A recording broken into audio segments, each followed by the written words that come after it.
നമ്മൾ വലിയൊരു ഫെയറി ടെയിലൊക്കെ പ്രതീക്ഷിച്ച് തന്നെയാണ് പോയത്.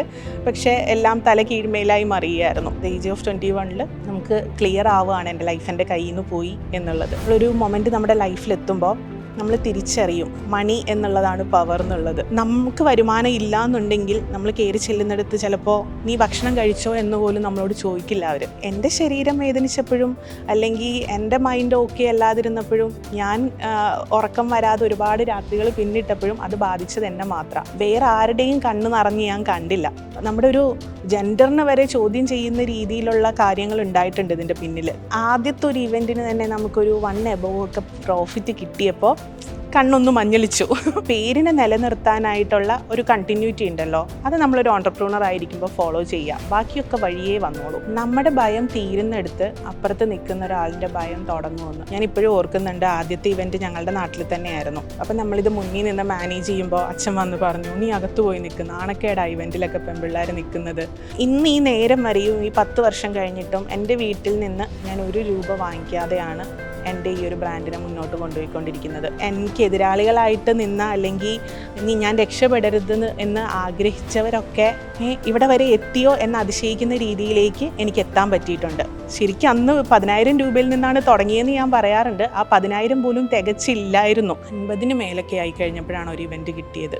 എന്നെ ഒതുക്കാനുള്ള തീരുമാനമാണ് അതെന്നാണ് എനിക്ക് തോന്നിയത്. ആ 1 മിനിറ്റിൻ്റെ തീരുമാനമാണ് നമ്മുടെ ലൈഫ്. പിന്നെ ഒരുപാട് അപമാനിക്കപ്പെട്ടു പലയിടത്തു നിന്നായിട്ട്. പക്ഷെ എല്ലാവരും എല്ലാം അറിയുന്നുണ്ടായിരുന്നു, പക്ഷെ ആരും അടുത്തൊരു മൂവ് എടുക്കുന്നില്ലായിരുന്നു. അതിൽ കുറേ ചേട്ടന്മാരും ചേച്ചിമാരും ഒക്കെ എൻ്റെ പ്രായം പരിഗണിച്ചാണോ എന്ന് എനിക്കറിയില്ല, അല്ലെങ്കിൽ ഞാൻ ഡീൽ ചെയ്ത മര്യാദ കൊണ്ടാണോ എന്നും എനിക്കറിയില്ല, അവരൊക്കെ കൂടെ നിന്നു.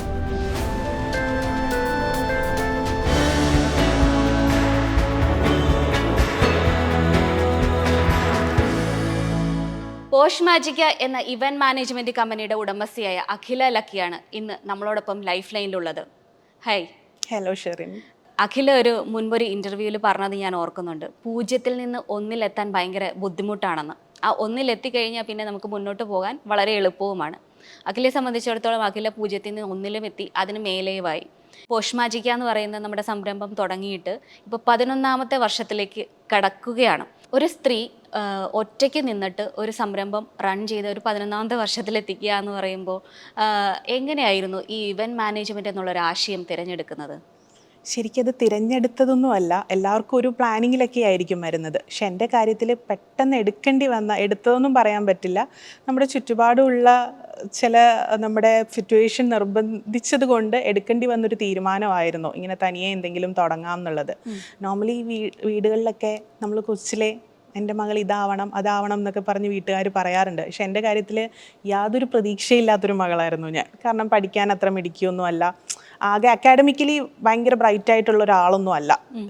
കണക്കിനൊക്കെ ഭയങ്കര മോശം മാർക്ക് വാങ്ങിയിരുന്ന, ആകെ ലാംഗ്വേജിന് മാത്രം മാർക്ക് വാങ്ങിച്ചിരുന്ന ഒരാളാണ് ഞാൻ. അപ്പം എന്നെക്കുറിച്ച് അങ്ങനെ ഇവളെ ഓരോ ഇയർ കഴിയുമ്പോഴും ഇവൾ ജയിച്ച് പോന്നാൽ ഭാഗ്യം എന്നായിരുന്നു വീട്ടുകാർക്ക് എന്നെക്കുറിച്ചുള്ളൊരു ഇമ്പ്രഷൻ. അപ്പം അങ്ങനെ പോകുന്ന ഒരാളാണ് ഞാൻ. ഇപ്പോൾ വീട്ടിലൊക്കെ അനിയത്തിയെക്കുറിച്ചൊക്കെ പറയുമ്പോൾ അവളെ ഡോക്ടർ ആക്കണം എന്നൊക്കെ ആഗ്രഹം ഉണ്ടായിരുന്നു. പക്ഷെ എന്നെക്കുറിച്ച് അങ്ങനെ പ്രത്യേകിച്ച് കാര്യമായിട്ടൊന്നും തന്നെ പറഞ്ഞ് ഞാൻ കേട്ടിട്ടില്ല. അതിനർത്ഥം എന്നെക്കുറിച്ച് വലിയ പ്രതീക്ഷകളൊന്നും ഉണ്ടായിരുന്നില്ല എന്നുള്ളതാണ്. അപ്പോൾ അങ്ങനെ മുന്നോട്ട് പോരുമ്പോൾ പെട്ടെന്ന് വിവാഹ ജീവിതത്തിലേക്ക് കടക്കേണ്ടി വരുന്നു. വളരെ ചെറിയ പ്രായത്തിൽ തന്നെ 20 അറ്റ് ദ ഏജ് ഓഫ് 20 മാരേജിലേക്ക് കടക്കേണ്ടി വന്നു. പഠനം പോലും പൂർത്തിയാക്കുന്നതിന് അറേഞ്ച്ഡ് മാരേജ് തന്നെയായിരുന്നു. അപ്പോൾ അതിലേക്ക് വരുന്നു. നമ്മളെല്ലാവരെയും പോലെ ആ പ്രായം അറിയാമല്ലോ, ഒരു പൈങ്കിളി പ്രായമാണല്ലോ അത്. നമ്മൾ വലിയൊരു ഫെയറി ടെയിലൊക്കെ പ്രതീക്ഷിച്ച് തന്നെയാണ് പോയത്.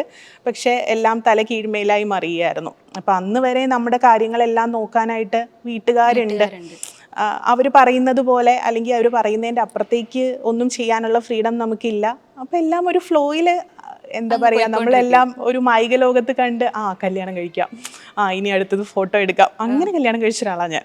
ഇതൊക്കെ കഴിഞ്ഞിട്ട് നമ്മുടെ ലൈഫ് നമ്മുടെ കയ്യിൽ നിന്ന് പോയി എന്നുള്ളൊരു moment 21 at the age of 21 നമുക്ക് ക്ലിയർ ആവുകയാണ് എൻ്റെ ലൈഫ് എൻ്റെ കയ്യിൽ നിന്ന് പോയി എന്നുള്ളത്. അതിൽ നിന്നൊന്നും പിടിച്ചു കയറ്റാനായിട്ടും ആരും വന്നില്ല, ഞാൻ തന്നെയാണ് അതിൽ നിന്ന് ഇറങ്ങി മാറിയത്.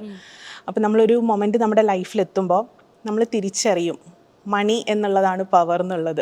അത് കയ്യിലില്ലാതെ ഈവൻ നമ്മുടെ വീട്ടിലേക്ക് പോലും നമ്മൾ കയറി ചെന്നിട്ട് ഒരു കാര്യവും. അത് ഏത് കാലഘട്ടത്തിലായാലും എത്ര നമ്മളോട് ഇഷ്ടമുണ്ടെന്ന് പറഞ്ഞാലും എനിക്കറിയില്ല, അങ്ങനെയാണ് ഒരു 70% വീടുകളും അങ്ങനെയാണെന്ന് തോന്നുന്നു. ബാക്കി 30% മക്കളുടെ കൂടെ നിൽക്കുന്ന ആൾക്കാരൊക്കെ ഉണ്ട്. എങ്കിൽ പോലും നമുക്ക് വരുമാനം ഇല്ല എന്നുണ്ടെങ്കിൽ നമ്മൾ കയറി ചെല്ലുന്നിടത്ത് ചിലപ്പോൾ നീ ഭക്ഷണം കഴിച്ചോ എന്ന് പോലും നമ്മളോട് ചോദിക്കില്ല അവർ.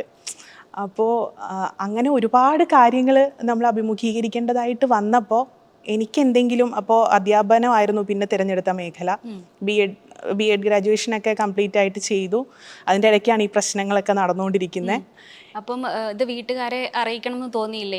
ഇപ്പോഴത്തെ കാലത്താണെങ്കിലും ഇതൊരു വലിയ പ്രശ്നമായിട്ട് നിൽക്കുന്ന ഒരു, കാരണം പെൺകുട്ടികൾക്ക് അവർക്ക് ഇഷ്ടമല്ല എന്ന് തോന്നും, പറ്റുന്നില്ല എന്ന് തോന്നുമ്പോൾ ഇറങ്ങിപ്പോരാൻ പറ്റാത്ത ഒരു സ്ഥിതിയിൽ നിൽക്കുന്ന ഒരുപാട് പെൺകുട്ടികൾ ഇപ്പോഴാണെങ്കിലും ഉണ്ട്. അപ്പോൾ അഖിലേക്ക് അന്ന് തോന്നിയിട്ടുണ്ടായിരുന്നില്ലേ വീട്ടുകാരെ അറിയിക്കണം, ഇതിനൊരു ഒരു പ്രശ്നം ഒന്ന് പരിഹരിച്ചെടുക്കണം എന്ന്? എനിക്ക് ശരിക്കും അതിനൊരു ക്ലാരിറ്റി ഇല്ല. ഇപ്പോൾ പലപ്പോഴും അവരോട് ചോദിക്കുമ്പോൾ പറയാറുണ്ട് അവർ ഇത്രയും ഒന്നും അറിഞ്ഞില്ല എന്ന് പറയാറുണ്ട്. പക്ഷെ എനിക്കറിയില്ല അതൊരു ക്ലാരിറ്റി ഉള്ള മറുപടി എനിക്കും തരാൻ പറ്റുമോ എന്ന് അറിയില്ല. പക്ഷെ എല്ലാവരും എല്ലാം അറിയുന്നുണ്ടായിരുന്നു, പക്ഷെ ആരും അടുത്തൊരു മൂവ് എടുക്കുന്നില്ലായിരുന്നു. എനിക്ക് തോന്നിയത് എൻ്റെ ശരീരം വേദനിച്ചപ്പോഴും അല്ലെങ്കിൽ എൻ്റെ മൈൻഡ് ഓക്കെ അല്ലാതിരുന്നപ്പോഴും ഞാൻ ഉറക്കം വരാതെ ഒരുപാട് രാത്രികൾ പിന്നിട്ടപ്പോഴും അത് ബാധിച്ചത് എന്നെ മാത്രം. വേറെ ആരുടെയും കണ്ണ് നിറഞ്ഞ് ഞാൻ കണ്ടില്ല. 1-2 കൂട്ടുകാരുടെ അല്ലാതെ വേറെ ആരും തന്നെ എനിക്ക് വേണ്ടി കരഞ്ഞതായിട്ടോ അല്ലെങ്കിൽ എൻ്റെ ശരീരത്ത് വീണ പെയിൻ അവരുടെ ശരീരത്ത് വീണതുപോലെ എന്ന് കരുതുന്നതായിട്ടോ ഒന്നും ആരെയും ഞാനൊന്ന് കണ്ടില്ല. അപ്പോൾ അതിൽ നിന്ന് പുറത്ത് വരേണ്ടത് എൻ്റെ മാത്രം ഉത്തരവാദിത്വമായിരുന്നു. ഇപ്പോൾ പല പെൺകുട്ടികൾക്കും പറ്റുന്നൊരു തെറ്റ് ആരെങ്കിലുമൊക്കെ കൈപിടിച്ച് കയറ്റുമെന്നും പറഞ്ഞാണ് ഇവരിതിൽ നിന്ന് വർഷങ്ങളെടുത്താലും പുറത്തു വരാൻ പറ്റാത്തത്. തിരിച്ചറിയേണ്ട ഒരു കാര്യം, ആരും നമ്മൾ കൈപിടിച്ച് കയറ്റില്ല. കാരണം വിവാഹം എന്ന് പറഞ്ഞു കഴിഞ്ഞെന്നാൽ ഒരു പരിധി വരെ വീട്ടുകാർ നമ്മളെ അവരിൽ നിന്ന് ഇനി എൻ്റെ ഉത്തരവാദിത്തങ്ങൾ കഴിഞ്ഞു എന്ന് ചിന്തിക്കുന്നവരാണ് മിക്കവരും. അങ്ങനെ ചിന്തിക്കാത്തവരും ഉണ്ട് കേട്ടോ. ഇപ്പം ഞാൻ പറയുകയാണ്, ആ ഉത്തരവാദിത്തം നമ്മളിൽ നിന്ന് മാറിക്കഴിഞ്ഞെന്നാൽ പിന്നെ ഒരു ബന്ധം ഏർപ്പെടുത്തി ഒരു മകൾ വീട്ടിൽ വന്ന് നിൽക്കുക എന്ന് പറയുന്നത് മിക്ക അച്ഛനമ്മമാർക്കും അത് ബാധ്യത തന്നെയാണ്. പ്രത്യേകിച്ച് നമുക്ക് വരുമാനം കൂടി ഇല്ലാത്തപ്പോൾ ഈ പറഞ്ഞതുപോലെ നമുക്ക് തന്നെ തോന്നി തുടങ്ങും നമ്മൾ എല്ലാവർക്കും ഒരു ഭാരമാണ് അല്ലെങ്കിൽ വീടിന് ഭാരമാണ്, നമ്മളൊരു ഭാരമായിട്ട് തോന്നും ആ മൊമെന്റിൽ. അപ്പോൾ എൻ്റെ ഒരു അഭിപ്രായം, ആരും നമ്മളെ പിടിച്ചു കയറ്റില്ല, നമ്മളായിട്ട് അതിൽ നിന്ന് ഇറങ്ങി പോരലേ നടക്കുകയുള്ളൂ. അതിനുവേണ്ടിയാണ് ആരെങ്കിലുമൊക്കെ വെയിറ്റ് ചെയ്യുന്നതെങ്കിൽ അതിന് വെയിറ്റ് ചെയ്യരുത്. ഈ ഇറങ്ങി പോരാനായിട്ട് നമ്മൾ എടുക്കുന്ന ഒരു തീരുമാനം ഉണ്ടല്ലോ, എൻ്റെ ജീവിതം ഇതല്ല, ഇതിലും നല്ലത് ഞാൻ അർഹിക്കുന്നുണ്ട് എന്ന് നമ്മുടെ ലൈഫിൽ നമ്മൾ എടുക്കുന്ന ഒരു തീരുമാനം ഉണ്ടാവും ഒരു മൊമെന്റിൽ. ആ തീരുമാനത്തിൽ ഉറച്ചു നിൽക്കുക. ആ ഉറച്ചു നിൽക്കാനുള്ള നട്ടെല്ലില്ലാതെ പോകുന്നത് കൊണ്ടാണ് നമ്മൾ അടുത്തടുത്ത പ്രശ്നങ്ങളിലേക്ക് പോകുന്നതും ജീവിതം എൻഡപ്പ് ചെയ്യേണ്ടി വരുന്നതും ഒക്കെ. ആ ഒരു മിനിറ്റിന്റെ തീരുമാനമാണ് നമ്മുടെ ലൈഫ്. പിന്നെ പക്ഷെ ആ ഒരു മിനിറ്റിന്റെ തീരുമാനം മിക്കവരും എടുക്കില്ല. ഞാൻ അന്നത് എടുത്തു. എൻ്റെ പറഞ്ഞു 22 വർഷം ആ വൈവാഹിക ജീവിതത്തിൽ ഉണ്ടായിരുന്നു എന്ന് പറഞ്ഞു. അതിനുശേഷമാണ് അങ്ങനെ ഒരു തീരുമാനം എടുക്കുന്നത്. അങ്ങനെ ഒരു തീരുമാനം എടുത്ത ആ ഒരു മൊമെന്റ്, അതെങ്ങനെയാണ് അതിനുള്ള ശക്തി ആർജിച്ചെടുത്തത്? എനിക്ക് തോന്നുന്നു ഒരുപാട് അപമാനിക്കപ്പെട്ടു പലയിടത്തു നിന്നായിട്ട്. കാരണം നമ്മൾ പറയുന്നത് എല്ലാവരും ചോദിക്കും ഇതെന്താ പറയാതിരുന്നേന്ന്. പക്ഷെ ഒരു ഫാമിലിയുടെ ഉള്ളിലേക്കൊക്കെ ചെല്ലുമ്പോൾ നമ്മൾ ഒരിക്കലും നമുക്ക് തന്നെ നമ്മളെ, പ്രത്യേകിച്ച് 20 എന്നുള്ളൊരു ഏജിൽ നമുക്ക് നമ്മളെ തന്നെ ഡൗട്ട്ഫുൾ ആയിരിക്കും, ഇതെൻ്റെ ഭാഗത്താണോ തെറ്റ്? കാരണം നമ്മളെ കോർണർ ചെയ്യാനേ എല്ലാവരും നോക്കുകയുള്ളൂ, നമ്മുടെ തെറ്റാണ്. അപ്പം നമുക്കും തോന്നും ഒരു പോയിന്റിൽ ഇതിൽ ഞാൻ തെറ്റ് ചെയ്തായിരുന്നോ, എൻ്റെ വായിൽ നിന്ന് എന്തെങ്കിലും അബദ്ധം വീണ് പോയായിരുന്നോ. ഇത് നമ്മൾ കൺഫ്യൂഷനിൽ പോരുന്നൊരു പ്രായം, അത് ക്ലാരിറ്റി ഉള്ളൊരു ഏജ് അല്ല അത്. പിന്നെ നമ്മുടെ കയ്യിൽ അങ്ങനെ ഒരു ക്ലാരിറ്റി വരാനുള്ളൊരു വരുമാന മാർഗ്ഗമില്ല, നമുക്കൊരു തൊഴിലില്ല. നാളെ ഒരിടത്തു നിന്ന് ഇറങ്ങി പോന്നു കഴിഞ്ഞാൽ അടുത്തത് എന്തെന്നുള്ളതിന് നമ്മുടെ കയ്യിൽ ഉത്തരവില്ല.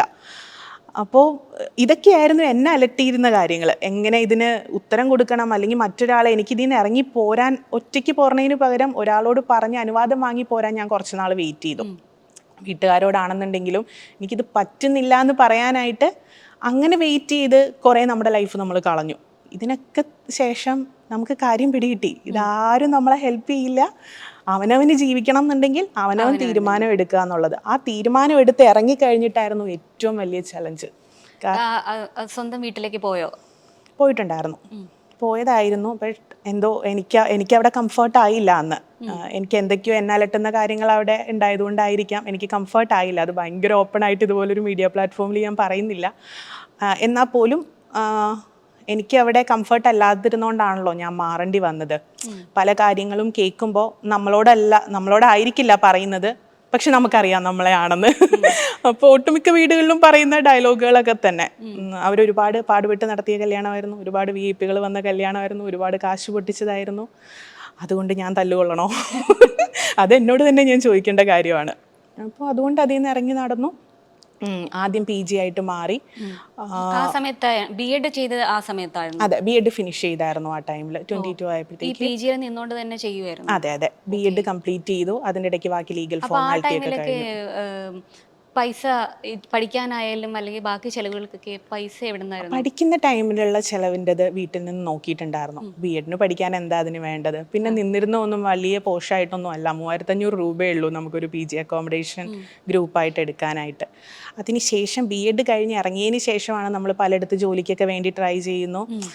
നമുക്ക് എവിടെയെങ്കിലും നിയമനം വാങ്ങാം എന്നൊക്കെ പറയുന്നു.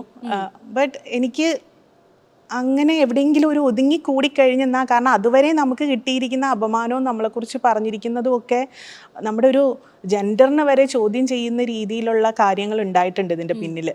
ഇതൊന്നും അന്യരല്ല, എനിക്ക് വേണ്ടപ്പെട്ടവർ തന്നെയാണ് പറഞ്ഞതെന്ന് എനിക്ക് അറിയുകയും ചെയ്യാം. അതൊന്നും ഇന്നും ഞാൻ ആരോടും ചോദിച്ചിട്ടില്ല. നിങ്ങളന്ന് എന്നെക്കുറിച്ച് ഇങ്ങനെ പറഞ്ഞില്ലേന്ന് ഞാൻ ഇന്നും ചോദിച്ചിട്ടില്ല. പക്ഷെ പ്രൂവ് ചെയ്ത് കാണിക്കണം എന്നുള്ളൊരു വാശി അതിൽ നിന്നൊക്കെയാണ് വന്നത്. അതൊരിക്കലും ഒരു മന്ത്ലി ജോബിൽ നിന്ന് കഴിഞ്ഞാൽ എനിക്ക് എന്നെ പ്രൂവ് ചെയ്യാൻ പറ്റില്ലായിരുന്നു. എല്ലാവരും ഒറ്റപ്പെടുത്തുമ്പോൾ നമ്മുടെ ഉള്ളോട്ടൊരു ധൈര്യം വരും എന്തെങ്കിലുമൊക്കെ ചെയ്യാനായിട്ട്. അപ്പോൾ ആ ധൈര്യം അന്ന് ഏതോ ഒരു എനർജി എനിക്ക് ആ ധൈര്യം തന്നു. അതിൻ്റെ ഭാഗമായിട്ട് ഇറങ്ങി തിരിച്ചതാണ്. അപ്പോൾ ഒരു ടീച്ചിങ് പ്രൊഫഷനിലോട്ടൊക്കെ അച്ഛൻ ജോലി വാങ്ങി തരാമെന്ന് പറയുമ്പോഴും ഞാൻ എന്നെ ഒതുക്കാനുള്ള തീരുമാനമാണ് അതെന്നാണ് എനിക്ക് തോന്നിയത്. എന്നെ അങ്ങ് അവിടെ നിന്ന് മാറ്റിക്കളയാം. അല്ലെങ്കിൽ നാട്ടിൽ നിൽക്കുമ്പോൾ അവർക്കും ഒക്കെ നാണക്കേടാണല്ലോ. കാരണം 10 കൊല്ലം മുന്നേ എന്ന് പറഞ്ഞു കഴിഞ്ഞാൽ മകളൊരാളെ വേണ്ടാന്ന് വെക്കുന്നു, ഇറങ്ങിപ്പോരുന്നു എന്നൊക്കെ പറയുന്നത്, അതിപ്പോൾ നമ്മൾ മരിക്കും എന്നുള്ളൊരു ലെവൽ എത്തുമ്പോഴാണ് നമ്മൾ ഇറങ്ങിപ്പോരാൻ തീരുമാനിക്കുന്നത്. വേറൊരു കാര്യം ഇതിൽ ആലോചിക്കേണ്ടത്, നമ്മുടെ ചുറ്റും നിൽക്കുന്നവരെക്കാൾ ഇത് ബാധിക്കുന്നത് മെൻ്റലി ആണെങ്കിലും നമ്മളെയല്ലേ. നമ്മൾ ഇഷ്ടപ്പെട്ട ഒരാൾ, നമ്മൾ ജീവിതം കൂടെ ജീവിക്കുന്ന ഒരാൾ, ആ ആളിൽ നിന്ന് പെട്ടെന്ന് അടർന്നു മാറുമ്പോൾ നമ്മളെയാണത് ഏറ്റവും കൂടുതൽ ബാധിക്കുന്നത്. അപ്പോൾ ആ തീരുമാനത്തിലേക്കൊരു വിമൺ എത്തണം എന്നുണ്ടെങ്കിൽ അത് ആ ബൗണ്ടറി ഓവർകം ചെയ്ത് പോകുന്നത് കൊണ്ടാണത്. അപ്പോൾ ആ തീരുമാനത്തിലോട്ട് എത്തിക്കഴിഞ്ഞപ്പോൾ എല്ലാവരും ഒറ്റപ്പെടുത്തുക ചെയ്തത്. ആ ഒറ്റപ്പെടലിൽ നിന്ന് നമുക്ക് വന്നൊരു ഫയർ ഉണ്ട്. ഇനി ഒറ്റയ്ക്ക് നിന്ന് എനിക്ക് എന്ത് ചെയ്യാൻ പറ്റുമെന്ന് ഞാൻ കാണിച്ചു കൊടുക്കാം എന്നുള്ളത്. നമ്മളെപ്പോഴും ചിന്തിക്കേണ്ട ഒരു കാര്യം, നമ്മളെ ഒരാൾ ഒഴിവാക്കിയിട്ടുണ്ടെന്നുണ്ടെങ്കിൽ നമ്മൾ വാശി കാണിക്കേണ്ടത് നമ്മുടെ ജീവിതം നശിപ്പിച്ചുകൊണ്ടല്ല, അവർക്ക് നാളെ നഷ്ടബോധം തോന്നുന്ന രീതിയിൽ നമ്മൾ വളർന്നു വേണം കാണിച്ചു കൊടുക്കാൻ. അപ്പോൾ ആ തീരുമാനം ഞാൻ റൈറ്റായിട്ട് എടുത്തു. അങ്ങനെ ഒരു തീരുമാനമായിരുന്നു എന്തെങ്കിലും തനിയെ തുടങ്ങുക എന്നുള്ളത്. തനിയെ തുടങ്ങുമ്പോൾ നമുക്ക് എന്തെങ്കിലുമൊക്കെ നമ്മുടെ കയ്യിൽ വേണമല്ലോ. ഒന്നുമില്ല. ശരിക്കും അന്ന് 10,000 രൂപയിൽ നിന്നാണ് തുടങ്ങിയെന്ന് ഞാൻ പറയാറുണ്ട്. ആ 10,000 പോലും തികച്ചില്ലായിരുന്നു. 1 by 1 ആയിട്ടാണ് ആ 10,000 കൂട്ടി ഓരോന്ന് നമ്മൾ ചെയ്തത്.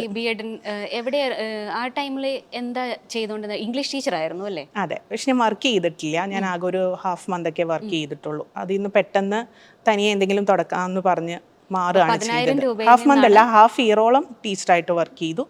അതിനുശേഷം ആണ് ഇങ്ങനൊരു തീരുമാനത്തിലേക്ക് വന്നത്. 10,000 രൂപയിൽ നിന്നാണ് താങ്കൾ താങ്കളുടെ ബിസിനസിന്റെ സ്വപ്നങ്ങളിലേക്ക് കടക്കുന്നത്. അതെ. എങ്ങനെയായിരുന്നു ആദ്യം ഇതിന്റെ കാര്യങ്ങളുമായിട്ട് മുന്നോട്ട് പോയത്? ആദ്യം ഇതിന് പേര് കണ്ടെത്തി. 2-3 കൂട്ടുകാർ കൂടെ ഉണ്ടായിരുന്നു. ഈ പോഷ് മാജിക്ക എന്നുള്ളൊരു പേര്, എന്താണ് ആ പേരിന്റെ അർത്ഥം? ലക്ഷറി റിലേറ്റഡ് നെയിമാണ്. ഒരു ലക്ഷറി ഓഫ് മാജിക് എന്നുള്ളൊരു മീനിങ്. അത് ഒരു ലാറ്റിൻ വേർഡാണത്. അപ്പോൾ അതൊക്കെ വലിയ പ്ലാനിങ്ങിലൊന്നും ചെയ്തതൊന്നുമല്ല. 3-4 കൂട്ടുകാർ ചേർന്ന് ഒരു ഗ്രൂപ്പ് തുടങ്ങി. ആ ഗ്രൂപ്പിൽ പലര് പേര് പറഞ്ഞു. അതിൽ നിന്ന് ഇഷ്ടമുള്ളൊരു പേര് അന്ന് എടുത്തു. അല്ലാതെ കറക്റ്റായിട്ട് നമ്മൾ എന്തെങ്കിലും ചെക്ക് ചെയ്തോ അല്ലെങ്കിൽ ഒരുപാട് ടൈം എടുത്തോ ഒന്നും തിരഞ്ഞെടുത്തൊരു പേരൊന്നും അല്ല. പക്ഷെ ആ പേരെന്തായാലും കൂടെ നിന്നു. അങ്ങനെ കണ്ടെത്തിയൊരു പേരാ. അതിനുശേഷം ഒരു ബ്രോഷർ റെഡിയാക്കി. ഒരു ഫ്രണ്ടിൻ്റെ ഫ്രണ്ട് തന്നെയാണ്, അനീഷ് എന്ന് പറഞ്ഞ് എനിക്കൊരു ഫ്രണ്ട് ഉണ്ട്. അവൻ്റെ ഫ്രണ്ട് തന്നെയാണ് ബ്രോഷർ റെഡിയാക്കി തന്നു. പിന്നെ അതുമായിട്ട് എല്ലാ ഓഡിറ്റോറിയങ്ങളും കയറി ഇറങ്ങി. അന്ന് ആ 4 പേര് കൂടെ ഉണ്ടായിരുന്നു. ഇവർക്കൊക്കെ ഞാൻ പേയ്മെൻറ്റ് കൊടുക്കുന്നുണ്ട്. അതെന്താ, ഒരു വട്ടം വരുമ്പോൾ 500 രൂപയോ അങ്ങനെ എന്തെങ്കിലും പേയ്മെൻ്റ് ആയിട്ട് കൊടുക്കും. പക്ഷെ നമുക്കന്ന് അറിയില്ല ഇതിൻ്റെ പ്രോപ്പർ മാർക്കറ്റിംഗ് എന്താണെന്നോ ഇത് ഇങ്ങനെയാണ് ചെയ്യേണ്ടതെന്നോ ഒന്നും അറിയില്ല. നമുക്കൊരു കല്യാണം നടത്താൻ അന്ന് എൻ്റെ അച്ഛൻ എന്തൊക്കെ ചെയ്തായിരുന്നു, അല്ലെങ്കിൽ നമ്മുടെ അമ്മാവന്മാർ എന്തൊക്കെ ചെയ്തായിരുന്നു എന്നുള്ളൊരു ചെറിയ ലോജിക്കിൻ്റെ പുറത്താണ് നമ്മൾ ഇറങ്ങിത്തിരിക്കുന്നത്. അപ്പോൾ ഇറങ്ങിത്തിരിച്ച് ഓരോ മീറ്റിങ്ങിനും ഹോട്ടലിൻ്റെയൊക്കെ മാനേജറുടെ മുന്നിൽ പോയി ഇരിക്കുമ്പോഴാണ് ഓരോന്നും നമ്മൾ ചെക്ക് ചെയ്യുന്നത്. ഇത് വേണമല്ലേ കല്യാണത്തിന്. അങ്ങനെ മീറ്റിംഗ് കൂടിയാ ഞാൻ ഓരോ ഇവന്റും പഠിച്ചത്. ശരിക്കും പറഞ്ഞതാ. ഏകദേശം ഒരു എത്ര ക്ലയൻസിനെ കണ്ടിട്ടുണ്ടായിരിക്കും അന്ന്? 50-ന് മേലൊക്കെ ആയി കഴിഞ്ഞപ്പോഴാണ് ഒരു ഇവന്റ് കിട്ടിയത്. അത്രയും നമ്മൾ നടക്കേണ്ടി വന്നു. കാരണം ഒന്നും ഇല്ലല്ലോ. ഞാൻ അതുകൊണ്ടാണ് ഈ 0-ൽ നിന്ന് 1 പറയുന്നത്. നമ്മൾ ഇപ്പോൾ ഷെറിൻ ഒരു കാര്യം എന്നെ ഏൽപ്പിച്ച് കഴിഞ്ഞാൽ ഞാൻ നേരത്തെ ചെയ്ത വർക്ക് വെച്ചിട്ടാണ് എന്നെ വേണോ വേണ്ടയോ എന്ന് തീരുമാനിക്കുന്നത്. അങ്ങനെ കാണിക്കാൻ ഒന്നുപോലും നമ്മുടെ കയ്യിലില്ല. ആരൊക്കെയോ ചെയ്ത ഇവന്റുകളുടെ ഫോട്ടോയാണ് നമ്മൾ കാണിക്കുന്നത്. നമുക്കും അറിയാമല്ലോ നമ്മളത് കള്ളത്തര കാണിക്കുന്നത് എന്നുള്ളത്. ചിലപ്പോൾ കാണുന്ന ക്ലയൻറ്റ് ചോദിക്കുമ്പോൾ നമ്മൾ പറയുമായിരിക്കും നമ്മൾ ചെയ്തതല്ല എന്ന്. ചോദിച്ചാലേ നമ്മൾ പറയൂ, അല്ലെങ്കിൽ പിന്നെ നമ്മുടെ വർക്കാന്ന് പറഞ്ഞ് തന്നെയാണ് നമ്മളിത് കാണിച്ചുകൊണ്ടിരിക്കുന്നത്. അപ്പോൾ അങ്ങനെ ഒരു 50 പേരിന് മേൽ ആൾക്കാരുടെ അടുത്ത് നമ്മൾ കയറി ഇറങ്ങി. മടുപ്പ് തോന്നിയില്ലേ? മടുപ്പൊക്കെ തോന്നി, മടുപ്പ് തോന്നി. പക്ഷെ മടുപ്പ് തോന്നിയിട്ട് എന്ത് ചെയ്യും അടുത്തത്? ഇതല്ലാതെ അടുത്തൊന്ന് തിരഞ്ഞെടുക്കാനായിട്ട് കയ്യിൽ ആവശ്യത്തിന് പണമില്ല, കൂടെ നിൽക്കാൻ ആൾക്കാരില്ല, അല്ലെങ്കിൽ ഞാനുണ്ട്, നീ ഇഷ്ടമുള്ളത് ചെയ്യ് എന്ന് പറയാനായിട്ട് ഒരാളും നമ്മുടെ കൂടെ ഇല്ല. അപ്പോൾ അങ്ങനെ നമ്മൾ ഇറങ്ങിത്തിരിക്കുമ്പോൾ ഇതിൽ നിന്നേ പറ്റൂ. ഒരു നിവൃത്തിയില്ലാണ്ട് വരുമ്പോൾ നമ്മൾ ചില കാര്യങ്ങളിൽ ഇത് നേടിയെടുത്തേ പറ്റൂ എന്നൊരു തീരുമാനത്തിലോട്ട് എത്തും.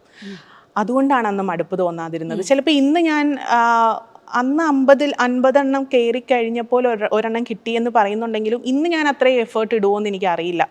പക്ഷെ അന്ന് വേറെ ഒരു വഴിയില്ലായിരുന്നു. ഒരു വഴിയില്ലാതെ വരുമ്പോൾ ചെയ്യുന്ന വഴിയെന്ന് കേട്ടിട്ടില്ല, ആ വഴിയായിരുന്നു ഇവന്റ് മാനേജ്മെന്റ്. അപ്പൊ ഈ ആദ്യത്തെ വർക്കിന് എത്ര രൂപ ലാഭം ഉണ്ടായി? എങ്ങനെയാണ് ചെയ്തു കൊടുത്തത്? നമ്മൾ ആദ്യത്തെ വർക്ക് ഫുള്ള് വെൻഡർഷിപ്പ് ത്രൂ ആയിരുന്നു ചെയ്തു കൊടുത്തത്. ഓരോ വെൻഡറിനെയും കണ്ടു, കാര്യങ്ങൾ തീരുമാനിച്ചു. ഓരോരുത്തർ ചേട്ടാ അത് ചെയ്തു തരുമോ, ചേട്ടാ ഫ്ലവറിൻ്റെ ചേട്ടൻ ഇങ്ങനെ ചെയ്യുമോ, ലൈറ്റിൻ്റെ ചേട്ടനെ പോയി കണ്ടു, ചേട്ടാ ലൈറ്റിൻ്റെ ചേട്ടനെ എങ്ങനെ ചെയ്തു തരും. ഇങ്ങനെ ഓരോരുത്തരെയും കണ്ട് അവരുടെ കോട്ട് എടുത്തു. പിന്നെ ക്ലയൻറ്റിൻ്റെ ഒരു ബഡ്ജറ്റ് ഉണ്ടല്ലോ, അതിനുള്ളിൽ നിർത്തിയിട്ട് നമ്മൾ ചെയ്തു കൊടുത്തു. ബട്ട് ആദ്യത്തെ ഒരു ഇവൻറ്റിന് തന്നെ നമുക്കൊരു 1 above ഒക്കെ പ്രോഫിറ്റ് കിട്ടിയപ്പോൾ കണ്ണൊന്ന് മഞ്ഞളിച്ചു. പച്ച മലയാളത്തിൽ പറഞ്ഞു കഴിഞ്ഞാൽ കൊള്ളാലോ, 50 എണ്ണം കയറി ഇറങ്ങിയെന്നുണ്ടെങ്കിലും കുഴപ്പമില്ല, നമ്മുടെ ഇതിലോട്ടൊരു പ്രോഫിറ്റ് വരുമ്പോൾ നമ്മളൊന്ന് ഹാപ്പി ആവുമല്ലോ. അന്ന് ഈ പറഞ്ഞതുപോലെ നമ്മളായിട്ടൊന്നും ഇതിൽ ഒന്നും ഇട്ടിട്ടില്ല. നമ്മളുടെ എമൗണ്ടോ ലോൺ എടുത്തുള്ളൊരു എമൗണ്ടോ ഒന്നും നമ്മൾ ഇതിൽ ചെയ്തിട്ടില്ല. അപ്പം 10,000 കിട്ടിയാലും 1,00,000 കിട്ടിയാലും ലാഭമാണ്. അപ്പം അങ്ങനെയായിരുന്നു അത് തുടങ്ങിയിരുന്നത്.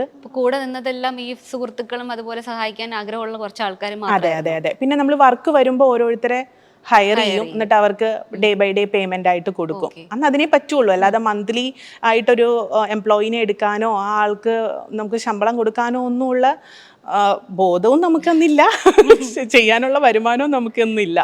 അപ്പോൾ ആദ്യത്തെ ഒരു വർക്ക് കഴിഞ്ഞപ്പോഴാണ് ഇതിൽ നിന്ന് ഇത്ര പ്രോഫിറ്റ് കിട്ടുമെന്ന് പോലും നമുക്ക് അറിയാൻ പറ്റുന്നത്. നമ്മളിത് കാൽക്കുലേറ്റ് ചെയ്തൊക്കെ വെക്കുമ്പോഴും എൻ്റെ ആവാൻ നേരത്ത് കുറേ കാശ് കയ്യിൽ നിന്ന് പോവും എന്നൊക്കെ ഉള്ളതാണ് നമ്മുടെ കാൽക്കുലേഷൻ. ഞാൻ കഴിഞ്ഞിടെ എൻ്റെ ഒരു ഫ്രണ്ടിനോട് പറഞ്ഞു, ഈ ജനറേറ്ററിൻ്റെയൊക്കെ KV നമ്മളിപ്പോൾ ഓരോ ഇവൻറ്റുകളിലും മീറ്റിങ്ങിനും പറയുമ്പോൾ ആദ്യത്തെ ഇവൻറ്റിന് ഈ ജനറേറ്റർ എന്തിനാന്ന് പോലും എനിക്ക് അറിയില്ലായിരുന്നു. മാനേജർ വന്നിട്ട് നിങ്ങളുടെ ജനറേറ്ററിന്റെ പവർ എവിടെയാണ് കൊടുത്തിരിക്കുന്നതെന്ന് ചോദിക്കുമ്പോഴാണ് ജനറേറ്റർ അതെന്തിനാ? നമ്മൾ വീട്ടിൽ എന്താ കാണുന്നത്, കറണ്ട് പോകുമ്പോൾ കൂടി വന്നാൽ ഇൻവെർട്ടർ വരും. അല്ലാതെ ഇത് പവർ നമ്മുടെ ഒരു ഇവന്റ് നടക്കുന്ന ആ 4 hours പവർ പോയി കഴിഞ്ഞാൽ പവർ ബാക്കപ്പ് നമ്മൾ കരുതണമെന്നും അത് നമ്മൾ കൊണ്ടുവന്ന റിക്വയർമെന്റിനൊക്കെ നമ്മളാണ് പവർ ബാക്കപ്പ് കരുതേണ്ടതെന്നും എന്നുള്ള ബോധമോ അറിവോ ജനറേറ്റർ എന്തിനാണെന്നോ ഒന്നും അറിയില്ല. അപ്പോൾ ഇതൊക്കെ ഓരോന്നും അറ്റംപ്റ്റ് ചെയ്ത് വന്നപ്പോഴാണ് ഇതിനെക്കുറിച്ച് ഇപ്പം നമ്മളോട് ചോദിച്ചു കഴിഞ്ഞാൽ എത്ര ലോഡ് പവർ കയറിയാലും എത്ര KV നമ്മൾ ബാക്കപ്പ് കരുതണം എന്നുള്ളത് ഒറ്റയടിക്ക് നമ്മൾ പറയും. അന്ന് അതുപോലും അപ്പോൾ ആ ഒരു ഫൗണ്ടേഷൻ ായിട്ടുള്ള ഒരു വിവരം പോലും ഇല്ലാതെയാണ് ഒരു കാര്യത്തിലേക്ക് നമ്മൾ അന്ന് ഇറങ്ങിയത്. പക്ഷെ ആ ഒരു ഒറ്റ ഇവന്റ് കൊണ്ട് നമ്മളെല്ലാം പഠിച്ചു. അത് ഫ്ലോപ്പ് ആയില്ല. അതിൽ കണക്ട് ചെയ്താണ് പിന്നെ ഇവന്റ് വരാൻ തുടങ്ങിയത്. അതിൽ നിന്ന് അവിടെ നിന്ന് കിട്ടിയ ക്ലയൻറ്റും പിന്നെ അടുത്തടുത്തുനിന്ന് മൗത്ത് ടു മൗത്ത് എന്ന് പറയില്ലേ, എനിക്ക് കൂടുതലും അങ്ങനെയാണ് വർക്ക് കിട്ടിയത്. അല്ലാതെ എനിക്ക് പേജ് ത്രൂവോ ആരെങ്കിലും എന്നെ ഈ കുട്ടി നല്ലതായിട്ടോ നന്നായിട്ട് ചെയ്യും എന്ന് പറഞ്ഞിട്ടോ ഒന്നുമല്ല. നമ്മുടെ വർക്ക് കണ്ട് അവിടെ നിന്നാണ് അടുത്തടുത്ത ക്ലയൻറ്റിനെ കിട്ടിയത്.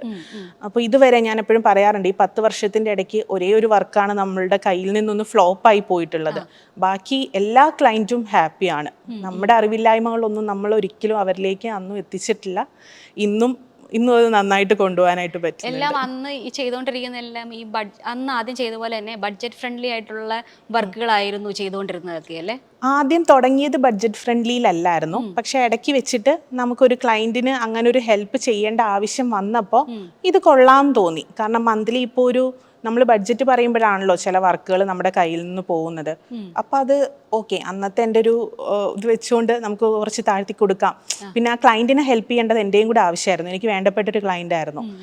അപ്പോൾ അല്ല, അവർക്ക് പെട്ടെന്നൊരു മാരേജ് വന്നപ്പോൾ ഒരു ബാധ്യത കയറി വന്നു. അവർ കുറേ കാര്യങ്ങൾ കട്ട് ചെയ്യേണ്ടി വന്നു. അപ്പോൾ കൊടുക്കാൻ വെച്ചിരിക്കുന്ന കാര്യങ്ങളോ ഇപ്പോൾ ഗോൾഡിൽ നിന്നോ ഫണ്ടിൽ നിന്നോ ഒന്നും ആരും കട്ട് ചെയ്യില്ല അന്ന്. ഇപ്പോഴാണ് പെൺകുട്ടികളൊക്കെ ഷാർപ്പായിട്ട് എനിക്ക് ഡൗറി വേണ്ട, അങ്ങനെ വരുന്ന ഒരാളെ എനിക്ക് വേണ്ട എന്ന് പറയാനുള്ള നട്ടെല്ല് ഇപ്പോഴത്തെ പെൺകുട്ടികൾക്കാണ് ഉണ്ടായി തുടങ്ങിയത്. അന്നെന്ന് പറഞ്ഞു കഴിഞ്ഞാൽ ഇതിലൊന്നും നമ്മൾ ഒപ്പീനിയൻ പറയേണ്ട കാര്യങ്ങളൊന്നും അല്ലായിരുന്നു. അന്നും പറഞ്ഞിട്ടുള്ളവരുണ്ടാവാം, പക്ഷെ ആ ക്ലയൻറ്റിനെ സംബന്ധിച്ചിടത്തോളം അങ്ങനെ ഒന്നും കട്ട് ചെയ്യാൻ പറ്റില്ല. പിന്നെ അവർക്ക് ഇവൻറ്റിലേ കട്ട് ചെയ്യാൻ പറ്റുള്ളായിരുന്നു. അപ്പോൾ അതിന് നമ്മളെ മാറ്റുന്നതിലും നല്ലതല്ലേ നമ്മളിത് കുറച്ചിട്ടാണെങ്കിലും ചെയ്ത് കൊടുക്കാമെന്ന് പറയുന്നത്. അങ്ങനെ ഒരു പ്ലാൻ നമ്മൾ ടീമായിട്ടിരുന്ന് ഉണ്ടാക്കി ഒരു ഹയർ ആൻഡ് വെഡ്ഡിങ്ങിന് വേണ്ടത് എല്ലാം നമ്മുടെ കോൺടാക്റ്റുകൾ ഉപയോഗിച്ച് നമ്മൾ ആ ചെറിയ വെഡ്ഡിങ്ങിലോട്ട് ഇൻക്ലൂഡ് ചെയ്യിച്ചു കൊടുത്തു. അത് ശരിക്കും ഞങ്ങൾക്കും അതിശയമായിരുന്നു, അവർക്കും അത് വലിയ കാര്യമായിരുന്നു. എത്ര എമൗണ്ടിന്റെ വെഡിങ് ആയിരുന്നു? ശരിക്കും അത് നമുക്ക് ആദ്യം തന്നിരുന്നത് 5 lakh എബോവ് വരുന്ന രീതിയിലുള്ള വെഡ്ഡിങ് ആയിരുന്നു. ഇൻ ബിറ്റ്വീൻ 5 and 10 വരുന്ന രീതിയിലായിരുന്നു. അത് പെട്ടെന്ന് ഭയങ്കര ലോ റേറ്റിലേക്ക് കൊണ്ടുപോകേണ്ടി വന്നു. പക്ഷെ ഞങ്ങളൊരു 1.5 എല്ലാ പാക്കേജും കൂടി ആയിട്ട് ചെയ്തു കൊടുത്തു. അതിലെല്ലാം ഉണ്ടായിരുന്നു, എൻ്റർടൈൻമെൻ്റ് ഒക്കെ കംപ്ലീറ്റ് ആയിട്ടുണ്ടായിരുന്നു. അതിലെന്ത് ഞങ്ങൾക്ക് ലാഭം കിട്ടിയെന്ന് ചോദിച്ചു കഴിഞ്ഞാൽ ലാഭം ഒരുപാട് കുറവായിരുന്നു. പക്ഷെ നമുക്ക് വർക്ക് ഒരുപാട് ഇല്ലാതിരിക്കുന്ന ടൈമിൽ ലാഭം കുറവാണെങ്കിലും നമ്മൾ വർക്കുകൾ പിടിക്കാനേ നോക്കുള്ളൂ. ഇത്രയും വലിയൊരു ഇതിൽ ഒരു പ്ലാനിൽ ചെയ്തൊരു സാധനം ഏറ്റവും കുറഞ്ഞൊരു തുകയ്ക്ക് ചെയ്യുമ്പോൾ നിങ്ങൾ അതിനകത്ത് ഒരുപാട് വർക്ക് ചെയ്തിട്ടുണ്ടാവുമല്ലോ. അതെനിക്ക് തോന്നുന്നു നമ്മുടെ മുന്നിൽ ഇരിക്കുന്ന ഒരാളെ നമ്മൾ ഡീൽ ചെയ്യും പോലെ ഇരിക്കും. ഈ വെൻഡർഷിപ്പിനെ നമ്മൾ ഡിപ്പെൻഡ് ചെയ്തു എന്ന് പറഞ്ഞല്ലോ, അതിൽ കുറേ ചേട്ടന്മാരും ചേച്ചിമാരും ഒക്കെ എൻ്റെ പ്രായം പരിഗണിച്ചാണോ എന്ന് എനിക്കറിയില്ല, അല്ലെങ്കിൽ ഞാൻ ഡീൽ ചെയ്ത മര്യാദ കൊണ്ടാണോ എന്നും എനിക്കറിയില്ല, അവരൊക്കെ കൂടെ നിന്നു. ഇപ്പം ഞാനൊരു കാര്യത്തിന് ചെല്ലുമ്പോൾ മോളെ അത് ചെയ്ത് തരാം, ചിലപ്പോൾ ഒരു ദൈവത്തിൻ്റെ കൈയായിരിക്കും അത്, അങ്ങനെ പറയുന്നവരായിരുന്നു കൂടുതൽ പേരും. അപ്പോൾ അതെനിക്ക് ഒരുപാട് ഉപകാരപ്പെട്ടു. ആരുടെയും മുഖം മുഷിയാതെ, എന്നാൽ അവർക്ക് കിട്ടേണ്ടത് കിട്ടുന്നുമുണ്ട്, എന്നാൽ അതിനൊരു പെർഫെക്റ്റ് പ്ലാനിങ്ങും ഉണ്ട്. അങ്ങനെ കുറേ മനുഷ്യർ കൂടെ നിന്നതുകൊണ്ടാണ് അങ്ങനെ ഒരു കാര്യം വർക്കൗട്ട് ആക്കാൻ പറ്റിയത്. അല്ലാതെ ഒരിക്കലും എൻ്റെ കഴിവോ എൻ്റെ പ്ലാനിങ്ങോ കൊണ്ടല്ല. അത് കൂട്ടമായി ഒരു ടേബിളിൻ്റെ ചുറ്റും ഇരുന്ന് ഞങ്ങൾ കുറച്ച് പേരെടുത്ത തീരുമാനമായിരുന്നു, നമുക്കതിങ്ങനെ ചെയ്തു കൊടുക്കാം. അപ്പം അതിൽ 2 പേര് മാറിയാലും മതി, എനിക്കത് ചെയ്യാൻ പറ്റില്ല, എനിക്ക് ഈ ബഡ്ജറ്റിന് എടുക്കാൻ പറ്റില്ല എന്ന് പറഞ്ഞു കഴിഞ്ഞാലും ഞാൻ പെട്ടുപോകും. പക്ഷെ അന്ന് പറഞ്ഞില്ലേ, അതാ നമ്മളൊരു കാര്യത്തിന് ഇറങ്ങി തിരിക്കുമ്പോൾ നമ്മുടെ ചുറ്റുമുള്ള കുറേ കാര്യങ്ങൾ നമ്മൾ ട്രൂത്ത്ഫുൾ ആണ് എന്നുണ്ടെങ്കിൽ നമ്മുടെ കൂടെ നിൽക്കും. അതിനുള്ള ഏറ്റവും വലിയ ഉദാഹരണമായിരുന്നു ആ പ്ലാനിങ്. അതിനുശേഷം പിന്നീട് കുറച്ചു കാലം സ്മൂത്ത് ആയിട്ട് എല്ലാ കാര്യങ്ങളും പോയി അല്ലേ? അതെ അതെ. എത്ര വർഷത്തോളം പിന്നെ ഇവന്റ്സ് ചെയ്തു? ഇവന്റ് ഇപ്പൊ നമ്മൾ 10 year ആവണം. അല്ല, ആ ഒരു ടൈമില് നിങ്ങൾ തുടങ്ങിയ ആ ടൈമിൽ ഇതിന്റെ ഇടയ്ക്കായിരുന്നു കോവിഡ് വന്നത്. അതെ അതെ, കോവിഡ് വന്നപ്പോൾ ആ ഒരു 4 year ശേഷം ഒരു വലിയ ബ്രേക്കാണ് വന്നത്. പക്ഷെ എന്നാലും അത്യാവശ്യമൊക്കെ ഫണ്ട് നമ്മളുടെ കയ്യിൽ കയറിയിട്ടുണ്ടായിരുന്നു ആ ടൈമിൽ. ആ എമൗണ്ട് വെച്ചിട്ട് കോവിഡ് എന്ന് പറഞ്ഞാൽ നല്ലൊരു ബ്രേക്കാണ്. അപ്പോൾ ഈ ബ്രാൻഡ് നെയിം ഇല്ലാണ്ടായി പോകരുതല്ലോ. കോവിഡ് കഴിയുമോ എന്ന് പോലും നമുക്ക് അറിയാലോ. നമ്മൾ 1 month ബ്രേക്ക് വെയിറ്റ് ചെയ്തു, 2 month വെയിറ്റ് ചെയ്തു. ഇല്ലായിരുന്നു. അതെ, ഒന്നുമില്ല. ഉണ്ടെങ്കിൽ തന്നെ 20 പേരെയൊക്കെ വെച്ച് നടത്തണം. 20 പേരെ വെച്ച് നടത്തുന്ന വെഡിങ്ങിനൊന്നും ആരെയും വിളിക്കില്ല, ഇവന്റിനെയൊന്നും. അപ്പം നമുക്കിത് എങ്ങനെ മുന്നോട്ട് കൊണ്ടുപോകണമെന്ന് അറിയാതിരിക്കുന്ന ടൈമിൽ ഈ പേരൊന്ന് ഹൈലൈറ്റ് ചെയ്ത് നിർത്തണം. കാരണം നമ്മളൊരു ബ്രാൻഡ് ഇപ്പം തുടങ്ങിക്കഴിഞ്ഞെന്നാൽ നമ്മുടെ പേരിനേക്കാളും നമ്മൾ വാല്യൂ ചെയ്യേണ്ടതാണ് നമ്മുടെ ബ്രാൻഡ് നെയിമിനെ. അപ്പോൾ ആ പേര് ഒരു രീതിയിലും ഓഫായി പോകരുത് എന്നുള്ളൊരു ആഗ്രഹമുള്ളത് കൊണ്ടാണ് ആ ടൈമിൽ നമ്മളൊരു മൂവി പ്രോജക്റ്റിലേക്ക് പോയി. അന്ന് വിഷ്വൽ മീഡിയ ഭയങ്കര ഹൈപ്പിൽ നിൽക്കുന്ന ടൈമാണ്, കാരണം ആർക്കും വേറെ ഓപ്ഷൻ ഒന്നും ഇല്ലല്ലോ. ആ ടൈമിലാണ് ഫ്രീഡം അറ്റ് മിഡ് നൈറ്റ് എന്ന് പറഞ്ഞിട്ടൊരു പ്രോജക്റ്റ് നമ്മൾ ചെയ്യുന്നത്. ഒരുപാട് ആളുകൾ കണ്ട് അനുപമ പരമേശ്വരൻ അഭിനയിച്ച ഒരു സിനിമയായിരുന്നു. ഒരുപാട് ആൾക്കാരെ ശ്രദ്ധയാകർഷിച്ചു. അപ്പം അഖിലയ്ക്ക് നേരത്തെ ഈ മൂവി ഫീൽഡിനോട് ഇഷ്ടം ഉണ്ടായിരുന്നോ? എങ്ങനെയാ അതിലേക്ക് കടക്കുന്നത്? ഒരു ഇഷ്ടമില്ലായിരുന്നു. ഇഷ്ടമില്ലാഞ്ഞിട്ടല്ല, നമുക്ക് അതിനുള്ള കഴിവില്ലാന്ന് നമുക്കറിയാലോ. എല്ലാം ഈ പറഞ്ഞതുപോലെ നമുക്ക് കഴിവുണ്ടായിട്ട് തുടങ്ങിയതൊന്നും അല്ലല്ലോ. അപ്പൊ ആ ഇവന്റ് തുടങ്ങി ഇത്രയും എത്തിച്ചില്ലേ, അപ്പൊ ഇനി അടുത്തതൊന്ന് അറ്റംപ്റ്റ് ചെയ്ത് നോക്കാം എന്ന് വിചാരിച്ചതാണ്. പക്ഷെ നമുക്ക് റൈറ്റ് ആയിട്ടുള്ള ഒരു ടീമിനെ കിട്ടി. RJ ഷാൻ ആയിരുന്നു ഡയറക്ടർ. ചേട്ടൻ്റെ ടീം കറക്റ്റായിട്ട് അവർക്ക് വേണമെന്നുണ്ടെങ്കിൽ ഞാൻ പുതിയൊരു ബിഗിനറാണ്, എന്നെ നന്നായിട്ട് പറ്റിക്കാമായിരുന്നു. പക്ഷെ വളരെ ട്രൂത്ത്ഫുള്ളായിട്ട് ആ ടീം എൻ്റെ കൂടെ നിന്നു. അങ്ങനെ ഒരു 1 year എടുത്ത് നമ്മളത് ചെയ്തെടുത്തൊരു പ്രോജക്റ്റ് ആയിരുന്നു. പക്ഷേ നമ്മൾ വിചാരിക്കാത്ത രീതിയിൽ ആൾക്കാർ അതിനെ ഉൾക്കൊണ്ടു. ഒരുപാട് വിമർശനങ്ങളൊക്കെ വന്നിട്ടുണ്ടായിരുന്നു. ഒരുപാട് ഇതുപോലെ വിമർശനങ്ങൾ ഉണ്ടായിരുന്ന ഒരു സിനിമ വന്നിട്ടുണ്ടായിരുന്നു. അറ്റ്ലീസ്റ്റ് നമ്മൾ ചെയ്തൊരു കാര്യം ചർച്ചാ വിഷയമായി. അങ്ങനെ ഒരു ടാർഗറ്റിൽ ചെയ്തതൊന്നും അല്ല. അത് വായിച്ചപ്പോൾ എനിക്കിഷ്ടമായി. പിന്നെ നമ്മൾ അങ്ങോട്ടും ഇങ്ങോട്ടും ചർച്ചകളുടെ ഭാഗമായിട്ട് അതിൻ്റെ മാറ്റങ്ങളൊക്കെ വരുത്തി അങ്ങനെ മുന്നോട്ട് പോയി. ട്രസ്റ്റിന്റെ പ്രശ്നമായിരുന്നു എന്ന് തോന്നുന്നു. അതെ അതെ അതെ അതെ അതെ. പക്ഷെ ഈ പറഞ്ഞതുപോലെ അതും ഹിറ്റായി. ശരിക്ക് ഞാനെന്നുള്ള ഓൺടർപ്രണറിനെ സംബന്ധിച്ചിടത്തോളം അതൊരു ഹിറ്റായിരുന്നു. അപ്പം നമ്മുടെ നെയിം അങ്ങനെ ബ്രാൻഡ് അതെ, അതിലാണ് ശരിക്ക് എൻ്റെ നെയിം ഒന്നും കൂടെ ഒന്ന് മുന്നിലേക്ക് എത്തുന്നത്. അപ്പോൾ ആ ബ്രേക്ക് നമ്മൾ അങ്ങനെ കവർ ചെയ്തു. നമ്മളൊരു കാര്യം തുടങ്ങുമ്പോൾ ബ്രേക്ക് വരുത്താതിരിക്കുക. നമ്മൾ ചെയ്യുന്നത് വളരെ ചെറിയ കാര്യങ്ങളായിരിക്കും, പക്ഷേ അതിനൊരു കണ്ടിന്യൂറ്റി വേണം. എന്തെങ്കിലും പ്രശ്നം വരുമ്പോൾ അത് മടുത്തു എന്ന് പറഞ്ഞ് നമ്മളത് ഡ്രോപ്പ് ചെയ്ത് പോവാതെ എന്തെങ്കിലുമൊക്കെ വഴി കണ്ടെത്തി ആ പേരിനെ നിലനിർത്താനായിട്ടുള്ള ഒരു കണ്ടിന്യൂറ്റി ഉണ്ടല്ലോ, അത് നമ്മളൊരു ഓൺടർപ്രണർ ആയിരിക്കുമ്പോൾ ഫോളോ ചെയ്യുക. ബാക്കിയൊക്കെ വഴിയേ വന്നോളൂ. അപ്പോൾ ഈ കോവിഡ് വന്നു, അതിനുശേഷം ഈ നെക്സ്റ്റ് പെട്ടെന്ന് തന്നെ നമുക്ക് അടുത്തതിലേക്ക് കടക്കണമല്ലോ. എല്ലാവരും ഭയങ്കര ഫാസ്റ്റ് ആയിട്ട് അവരുടെ അടുത്ത കാര്യങ്ങൾ പ്ലാൻ ചെയ്തുകൊണ്ടിരിക്കുന്ന ടൈമായിരുന്നു അത്. അപ്പൊ എങ്ങനെയായിരുന്നു നിങ്ങൾ നിങ്ങളുടെ കാര്യങ്ങളിലേക്ക് കടക്കുന്നത്? ഈ അന്ന് കൂടെ ഉണ്ടായിരുന്ന ആൾക്കാരെല്ലാം പല സ്ഥലങ്ങളിലായിട്ട് പല പല പ്രശ്നത്തിലായിരുന്നായിരിക്കുമല്ലോ. ഇവരെല്ലാം വീണ്ടും കൂട്ടിച്ചേർത്തോ? കൂട്ടിച്ചേർക്കാനൊന്നും പറ്റിയില്ല. അതിലൊരാൾ മെഡിക്കൽ ഫീൽഡിലേക്ക് പോയി, പിന്നെ ബാക്കി രണ്ടുപേരും ഒരാൾ എബ്രോഡ് പോയി, ഞാൻ മാത്രമായി. പിന്നെ നമ്മൾ ഒന്നേന്ന് ആ വെൻഡർ ടീം കംപ്ലീറ്റ് ഉണ്ടായിരുന്നു അതേപോലെ തന്നെ. പക്ഷെ നമ്മുടെ കൂടെ നിന്നിരുന്ന ആൾക്കാർ അവരുടെ ആ ജോലിയുടെ ഭാഗമായിട്ട് മാറേണ്ടി വന്നു. ഞങ്ങൾ എല്ലാവരും ഇപ്പോഴും കണക്റ്റഡ് ആണ്. എന്നാൽ പോലും വീണ്ടും ഞാൻ ഒന്നേന്ന് തുടങ്ങേണ്ടി വന്നു ഇവൻറ്റിൻ്റെ കാര്യത്തിൽ. ഇതിൻ്റെ ഇടയ്ക്ക് നമ്മൾ വേറെ പല ഫീൽഡും ട്രൈ ചെയ്യുന്നു. അപ്പോൾ നമ്മൾ തിരിച്ചറിയുക നമുക്ക് പറഞ്ഞിട്ടുള്ളത് ഇത് തന്നെയാണ്, ഇതായിരിക്കും നമുക്ക് പാഷനേറ്റ് ആയിട്ട് നിന്ന് ചെയ്യാൻ പറ്റുന്നതെന്ന് നമ്മളും തിരിച്ചറിഞ്ഞു. അതുകൊണ്ട് തന്നെ നമ്മൾ അതിനൊരു ബ്രേക്ക് വരുത്തിയില്ല. പെട്ടെന്നായിരുന്നു കാര്യങ്ങൾ. നമ്മളിപ്പോൾ ഒരു ടീം നമ്മുടെ കയ്യിൽ നിന്ന് പോയി എന്ന് വെച്ചോ, നമുക്ക് ബ്രേക്ക് എടുക്കാൻ പറ്റില്ല. നമുക്കിത് മുന്നോട്ട് കൊണ്ടുപോയേ പറ്റൂ. അപ്പോൾ അതിൻ്റെ ഒരു ബാക്കപ്പ് പ്ലാൻ ഒരു ഓൺടർപ്രണറിൻ്റെ മൈൻഡിൽ എപ്പോഴും ഉണ്ടാവണം. അപ്പോൾ അതിന് വെയിറ്റ് ചെയ്തില്ല. നമ്മൾ അടുത്തടുത്ത ആൾക്കാരിലേക്ക് പോയി നമ്മുടെ ആ ബ്രാൻഡ് കണ്ടിന്യൂ ചെയ്തുകൊണ്ട് പോയി അതിൽ ചെയ്തിരുന്ന കാര്യങ്ങളോ. പിന്നെ ഈ പറഞ്ഞതുപോലെ നഷ്ടമൊക്കെ വന്നു. അത് കഴിഞ്ഞപ്പോൾ ഈ മൂവി പ്രോജക്റ്റ് നല്ല രീതിയിൽ നമുക്ക് ലാഭം ഉണ്ടാക്കിയെങ്കിൽ പോലും മുന്നോട്ട് പോയപ്പോൾ ഇവൻറ്റ് നടത്തിക്കൊണ്ട് പോകണമല്ലോ. അപ്പോൾ അതിൻ്റേതായ പുതിയ പ്രൊഡക്ഷൻ മെറ്റീരിയൽ എടുത്തിടാനും ഒക്കെ നമ്മൾ നന്നായിട്ട് ബുദ്ധിമുട്ടി. നമ്മൾ ലോണൊക്കെ എടുക്കേണ്ടി വന്നു. അങ്ങനെ ലോണും കാര്യങ്ങളും, പിന്നെ ചെറിയ ലോണുകൾ, വലിയ ലോണുകളിലേക്കൊന്നും പോകാൻ ഞാൻ കോൺഫിഡൻ്റ് അല്ലായിരുന്നു. കാരണം എന്തെങ്കിലും ഒരു പ്രശ്നം വന്നാൽ ഞാൻ തന്നെ ഇത് ഹാൻഡിൽ ചെയ്യണമല്ലോ. ഇപ്പോൾ എനിക്ക് കിട്ടിയിരുന്ന ഏറ്റവും വലിയ ചലഞ്ച് എന്താണെന്ന് വെച്ച് കഴിഞ്ഞാൽ, നമുക്കിപ്പോൾ ഒന്നും ഇല്ല നമ്മളുടെ കയ്യിലെന്ന് വെച്ചോ, നമ്മളൊരു ഇൻവെസ്റ്റ്മെൻറ്റിന് ചെല്ലുമ്പോൾ ആരെങ്കിലും നമ്മളെ ഹെൽപ്പ് ചെയ്യണം എന്നുണ്ടെങ്കിൽ അവർക്കും കൂടി തോന്നണം അത്. ഇപ്പം എൻ്റെ കാര്യത്തിൽ നല്ല ബാക്കപ്പ് ഉള്ളൊരു ഫാമിലി പിന്നിലുണ്ട്.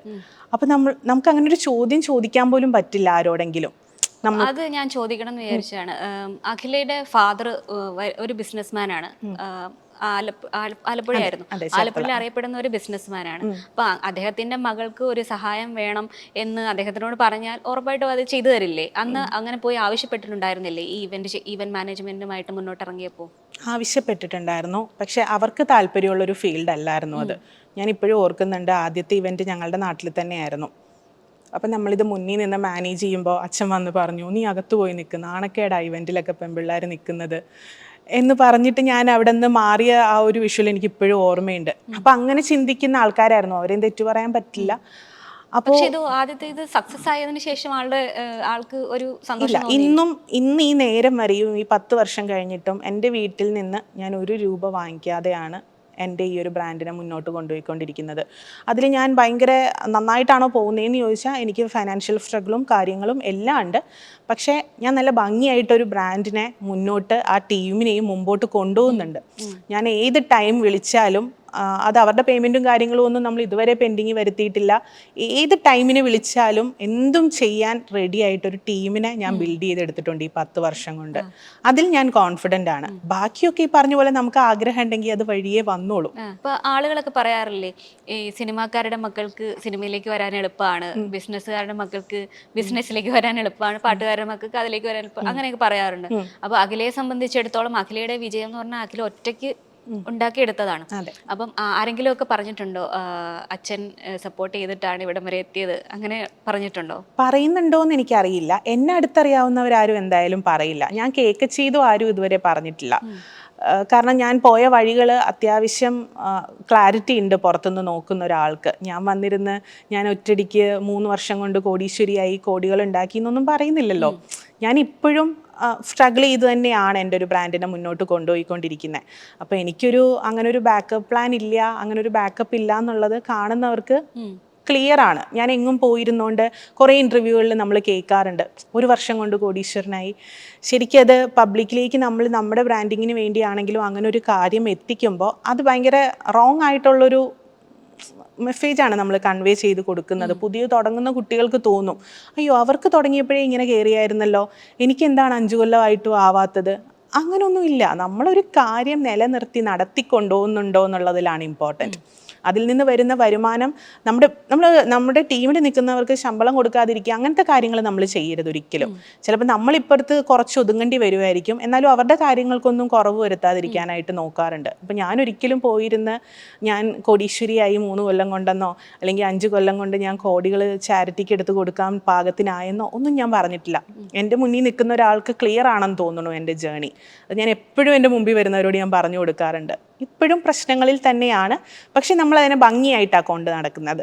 ഒരു കുഞ്ഞുണ്ടായി കഴിഞ്ഞാൽ നമ്മളതിനെ ഭംഗിയായിട്ടല്ലേ, അച്ഛനമ്മമാർക്ക് എന്ത് പ്രശ്നം ഉണ്ടെങ്കിലും അത് അവരെ നമ്മൾ ഭയങ്കര ഭംഗിയായിട്ടല്ലേ കൊണ്ട് നടക്കുകയുള്ളൂ. അതുപോലെ തന്നെയാണ് ഒരു ബ്രാൻഡിനെ ബിൽഡ് ചെയ്യേണ്ടതും. എന്തൊക്കെ ഇവന്റുകളാണ് നിങ്ങൾ കൈകാര്യം ചെയ്യുന്നത്? ഞങ്ങൾ ആദ്യം കോർപ്പറേറ്റും വെഡ്ഡിങ്ങും ചെയ്യുമായിരുന്നു. പിന്നെ ഞങ്ങൾ കോർപ്പറേറ്റ് അങ്ങ് കട്ട് ചെയ്തു പതിയെ. കാരണം പേയ്മെന്റിന്റെയും ബില്ലിങ്ങിന്റെയും ഒക്കെ ഇഷ്യൂ ഭയങ്കര ഡിലേ വന്നപ്പോൾ ഞാൻ തന്നെ ഹാൻഡിൽ ചെയ്യണമല്ലോ, നമുക്ക് വേറെ പാർട്ട്ണറൊന്നും ഇല്ല. അപ്പോൾ അതുകൊണ്ട് കോർപ്പറേറ്റ് പേയ്മെന്റിന്റെ പുറകെ നടക്കാനുള്ളൊരു ടൈം നമുക്ക് ഇല്ലാത്തത് കൊണ്ട് ഞങ്ങൾ കംപ്ലീറ്റ്ലി വെഡ്ഡിങ് മാത്രമാണ് ഇപ്പോൾ ചെയ്യുന്നത്. പിന്നെ ഒരു HR മാനേജ്മെന്റ് കമ്പനി ഉണ്ട് പോഷ് മാജിക്കയുടെ അണ്ടറിൽ. ഇപ്പോൾ അത് 5 വർഷമായി. അതുമായിട്ട് റിലേറ്റ് ചെയ്ത പ്രോജക്റ്റുകളും വേറൊരു ടീം ഹാൻഡിൽ ചെയ്യുന്നുണ്ട്. അപ്പോൾ സ്വാഭാവികമായിട്ടും ഈ പാരൻസ് ആയിരിക്കുമല്ലോ മക്കളുടെ കല്യാണം എന്നൊക്കെ പറഞ്ഞിട്ട് വരിക.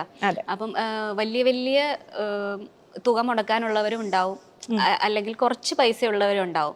അപ്പം നിങ്ങൾ നേരത്തെ പോലെ ബഡ്ജറ്റ് ഫ്രണ്ട്ലി ആയിട്ട് ഇപ്പോഴും ചെയ്തു കൊടുക്കാറുണ്ടോ ഇവന്റുകളൊക്കെ? ബഡ്ജറ്റ് ഫ്രണ്ട്ലി ആയിട്ട് ഇപ്പോൾ ചെയ്യുന്നുണ്ട്. നമ്മൾ ഇടയ്ക്ക് വെച്ചൊന്ന് ബ്രേക്ക് ചെയ്തായിരുന്നു ആ ഒരു പാറ്റേൺ. ഇപ്പോൾ ഒരു 3 ഇയർ ആയിട്ട് വീണ്ടും നമ്മൾ ബഡ്ജറ്റ് ഫ്രണ്ട്ലി കാര്യങ്ങൾ ചെയ്ത് കൊടുക്കുന്നുണ്ട്. കാരണം അതിനെ നമ്മൾ 3 വിങ് ആക്കി. ഒരെണ്ണം ബഡ്ജറ്റ് ഫ്രണ്ട്ലി ആയിട്ടുള്ളത് ചെയ്യാനായിട്ട്, രണ്ടാമത്തത് മീഡിയം വെഡ്ഡിങ്ങുകൾ ചെയ്യാനായിട്ട്, തേർഡ് വൺ ഹയർ എൻഡ് വെഡ്ഡിങ്ങുകൾ. ഇത് 3ഉം ഡീൽ ചെയ്യുന്നത് 3 ടീമാണ്. അപ്പോൾ ഇടയ്ക്ക് വെച്ചിട്ട് നമുക്ക് ഈ ബഡ്ജറ്റ് ഫ്രണ്ട്ലി എന്നുള്ള പ്ലാനിങ് കംപ്ലീറ്റ്ലി ഒരു 3-4 ഇയർ നമുക്ക് ഡ്രോപ്പ് ചെയ്യേണ്ടി വന്നു. ബട്ട് ഇപ്പം അത് വീണ്ടും നമ്മൾ അതിന് വേണ്ടിയിട്ട് മാത്രം ഒരു വിങ്ങിനെ മാറ്റിയിട്ടുണ്ട്. ഇപ്പോൾ ഒരു സ്ത്രീ ഒരു ബിസിനസ് മേഖലയിലേക്ക് കടന്നു വരിക എന്ന് പറയുന്നത് അത് വളരെ സ്ട്രഗിൾ ചെയ്തിട്ടാണെന്ന് നമുക്ക് എല്ലാവർക്കും മനസ്സിലാക്കാവുന്ന കാര്യമാണ്. പുരുഷന്മാരെക്കാൾ കൂടുതലായിട്ട് നമ്മൾ സ്ട്രഗിൾ ചെയ്യേണ്ടി വരും. അത്തരത്തിൽ ഇപ്പോൾ ഒരു 11 വർഷത്തോളമായിട്ട് ഈ ഒരു ഫീൽഡിൽ നിൽക്കുന്നുണ്ട്. അത് ഒറ്റയ്ക്കാണ് നിൽക്കുന്നത്. അഖിലേക്ക് എപ്പോഴെങ്കിലും ഞാനൊരു സ്ത്രീ ആയതുകൊണ്ട് എന്തെങ്കിലും കാര്യത്തിൽ പിന്തള്ളപ്പെടുന്നവൻ അല്ലെങ്കിൽ എന്തെങ്കിലും ഒരു മാറ്റി നിർത്തപ്പെടൽ അനുഭവിക്കേണ്ടി വന്നിട്ടുണ്ടോ? എനിക്കത് തോന്നിയിട്ടില്ല. കാരണം എൻ്റെ കൂടെ നിൽക്കുന്ന ടീമിൽ കൂടുതലും പുരുഷന്മാർ തന്നെയായിരുന്നു. എനിക്ക് ഇന്ന് വരെ ഇപ്പം നമ്മുടെ ക്ലയൻ്റായിട്ട് വരുന്നതാണെന്നുണ്ടെങ്കിലും കൂടുതൽ അങ്ങനെ ആയിരിക്കും. ഇന്ന് വരെ ആരും എന്നോട് മോശമായിട്ട് പറ്റിക്കപ്പെട്ടിട്ടുണ്ട്. നമ്മൾ പേയ്മെൻറ്റ് കിട്ടാതെയും അല്ലാതെയും ഒക്കെ 1-2 വട്ടം പറ്റിക്കപ്പെട്ടിട്ടുണ്ട്. പിന്നെ കോട്ട് കൊടുത്തതിന് ശേഷം അത് കോപ്പി ചെയ്ത് അടുത്ത ടീമിനെ കൊണ്ട് നമ്മൾ വരച്ച ഡ്രോയിങ് വേറൊരാളെ കൊണ്ട് ചെയ്യിക്കുക, അങ്ങനെയൊക്കെ ഉണ്ടായിട്ടുണ്ട്. പക്ഷെ അതൊന്നും ഒരിക്കലും നമ്മളെ തളർത്താനുള്ള പോയിന്റുകളാണെന്ന് എനിക്ക് തോന്നിയിട്ടില്ല. നമ്മളത് ബാധിച്ചിട്ടുമില്ല. അല്ലാതെ നമുക്ക് നമ്മുടെ തൊഴിൽ മുന്നോട്ട് കൊണ്ടുപോകാതിരിക്കാൻ മാത്രം എതിരാളികൾ പുറത്തുനിന്ന് ഇതുവരെ ഉണ്ടായിട്ടില്ല. ചിലപ്പോൾ എനിക്ക് വേണ്ടപ്പെട്ടവർക്ക് ചിലപ്പോൾ ഞാൻ മുന്നിലേക്ക് പോകുന്നതിൽ ചിലപ്പോൾ എന്തെങ്കിലും ഒരു ശല്യം അവരുടെ ഉള്ളിൽ ഉണ്ടാവാം. പക്ഷേ അതൊരു നമ്മുടെ വളർച്ചയുടെ ഭാഗമാണെന്ന് ഞാൻ വിചാരിക്കുന്നുള്ളൂ. അതല്ലാതെ എൻ്റെ വഴി മുടക്കാനായിട്ടോ അല്ലെങ്കിൽ എന്നെ ഇല്ലാണ്ടാക്കാനായിട്ടോ എൻ്റെ ഒരു ബ്രാൻഡ് നശിപ്പിച്ച് കളയാനായിട്ടോ ആരും അപ്പുറത്ത് നിന്ന് ശ്രമിച്ചതായിട്ടോ കൂടെ നിൽക്കാത്തതായിട്ടോ എനിക്ക് തോന്നുന്നില്ല. ഞാൻ ചെന്ന ഓരോ മനുഷ്യരും എൻ്റെ കൂടെ നിന്നിട്ടേ ഉള്ളൂ. മോളെ അതിങ്ങനെ ചെയ്തു തരാം, നമുക്കത് ഇങ്ങനെ നോക്കാം എന്നൊക്കെ പറഞ്ഞുകൊണ്ട് കൂടെ നിന്നിട്ടേ ഉള്ളൂ. പിന്നെ എനിക്ക് കംഫർട്ട് അല്ലാത്ത കാര്യങ്ങൾ ഞാൻ ചെയ്യാറില്ല. ഇപ്പോൾ ഒരു ക്ലയൻ്റ് ആണെങ്കിൽ പോലും നമ്മുടെ മുന്നിൽ വന്നിരിക്കുമ്പോൾ നമുക്കറിയാം അവരുടെ വേ ഓഫ് ഡീലിംഗ് കേൾക്കുമ്പോൾ ഇത് എന്നെക്കൊണ്ട് ഹാൻഡിൽ ചെയ്യാൻ പറ്റുമോ എന്നുള്ളത്. കാരണം പെട്ടെന്നൊരു പ്രോഡക്റ്റ് വാങ്ങിക്കൊണ്ടുപോകും പോലെ അല്ലല്ലോ നമ്മൾ ചെയ്യുന്ന തൊഴിൽ. അത് ഒരു 5 മന്ത് മുന്നേ നമ്മൾ ക്ലയൻറ്റുമായിട്ട് അത്യാവശ്യം ഇൻട്രാക്ഷൻ തുടങ്ങിയാൽ മാത്രമേ നല്ല ചർച്ചകളുടെ ഭാഗമായിട്ട് ഒരു കംപ്ലീറ്റ് ഇവൻറ്റിലേക്ക് നമുക്ക് എത്താൻ പറ്റൂ. അപ്പം നമുക്ക് അവരുമായിട്ട് കണക്ട് ചെയ്യാൻ പറ്റുന്ന ആൾക്കാരായിരിക്കണം, നമ്മളോട് മര്യാദപൂർവ്വം വർത്തമാനം പറയുന്ന ആൾക്കാരായിരിക്കണം. ഞാനങ്ങനെ വർക്ക് കിട്ടാൻ വേണ്ടി എങ്ങും പോയി ചിരിച്ചുകൊണ്ട് നിൽക്കാറില്ല. നമ്മൾ നമ്മുടെ കാര്യങ്ങൾ പറയും, അവർ നമ്മളോട് നല്ലതുപോലെയാണ് ഡീൽ ചെയ്യുന്നതെന്നുണ്ടെങ്കിൽ മാത്രം വർക്ക് എടുക്കും. ഞാൻ എൻ്റെ ടീമിനോടും പറയാറുണ്ട്, ആരുടെയും കാല് പിടിച്ച് നിങ്ങളിവിടെ വർക്ക് കൊണ്ടുവരണ്ട. അല്ലെങ്കിൽ ഒരിടത്ത് പോകുമ്പോൾ നിങ്ങളെ അപമാനിക്കുന്ന ഒരു ക്ലയൻ്റ് ആണെന്നുണ്ടെങ്കിൽ നിങ്ങൾ ആ വർക്ക് എടുക്കണ്ട. ഞാൻ നിങ്ങളെ വഴക്കും അറിയില്ല ഒരിക്കലും. കാരണം എല്ലാവർക്കും ആത്മാഭിമാനമൊക്കെ ഒരുപോലെ തന്നെയാണ്. ഇപ്പോൾ എനിക്കും ഷെറിനും ബാക്കി ഇവിടെ നമ്മുടെ ടീമിലുള്ളവർക്കും ഒക്കെ നമ്മൾ അഭിമാനം ചോദ്യം ചെയ്യുക എന്ന് പറയുന്നത് എല്ലാവരെയും ഒരുപോലെ ബാധിക്കുന്ന കാര്യമാണ്. അപ്പോൾ അതുകൊണ്ടായിരിക്കും ഈ ടീം എൻ്റെ കൂടെ ഇങ്ങനെ നിൽക്കുന്നത്. ഞാൻ ഒന്നിനും അവരെ നിർബന്ധിക്കാറില്ല.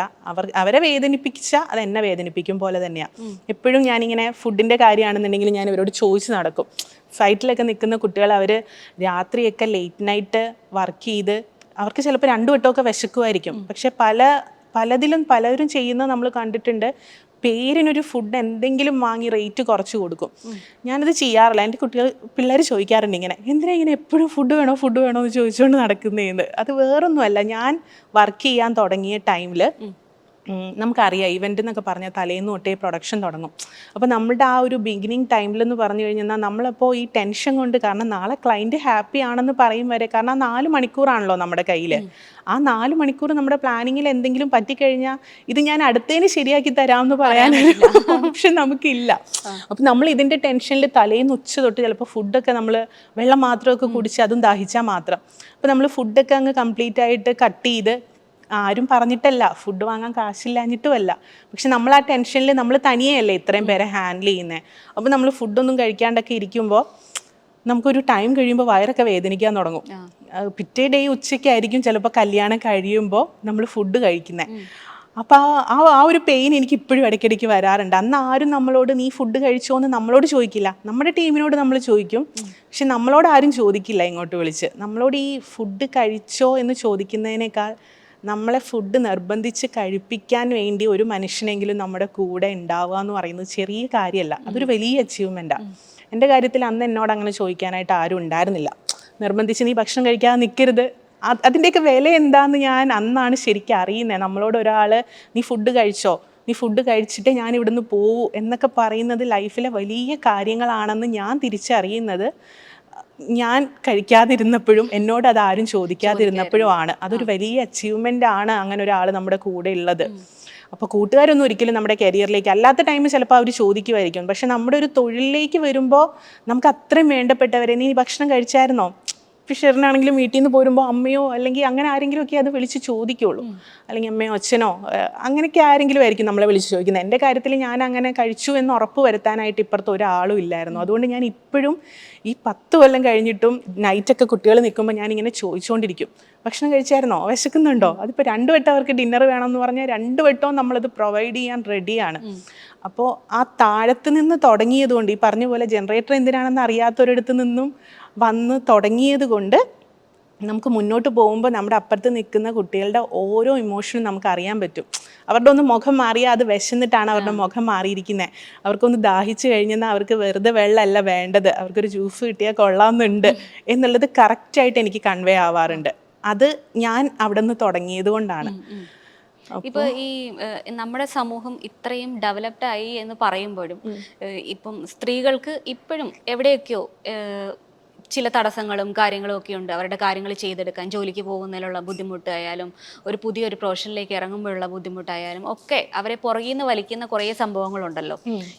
ഇത്തരം സംഭവങ്ങളെ ഒരു ബിസിനസ് ലേഡി എന്നുള്ള രീതിയിൽ അവർക്ക് എന്താണ് പറഞ്ഞു കൊടുക്കാൻ പറ്റുക? എങ്ങനെ നിന്നാൽ അവർക്ക് സക്സസ് ആവാൻ പറ്റും, അല്ലെങ്കിൽ മുന്നോട്ട് പേടിയില്ലാണ്ട് പോകാൻ പറ്റും?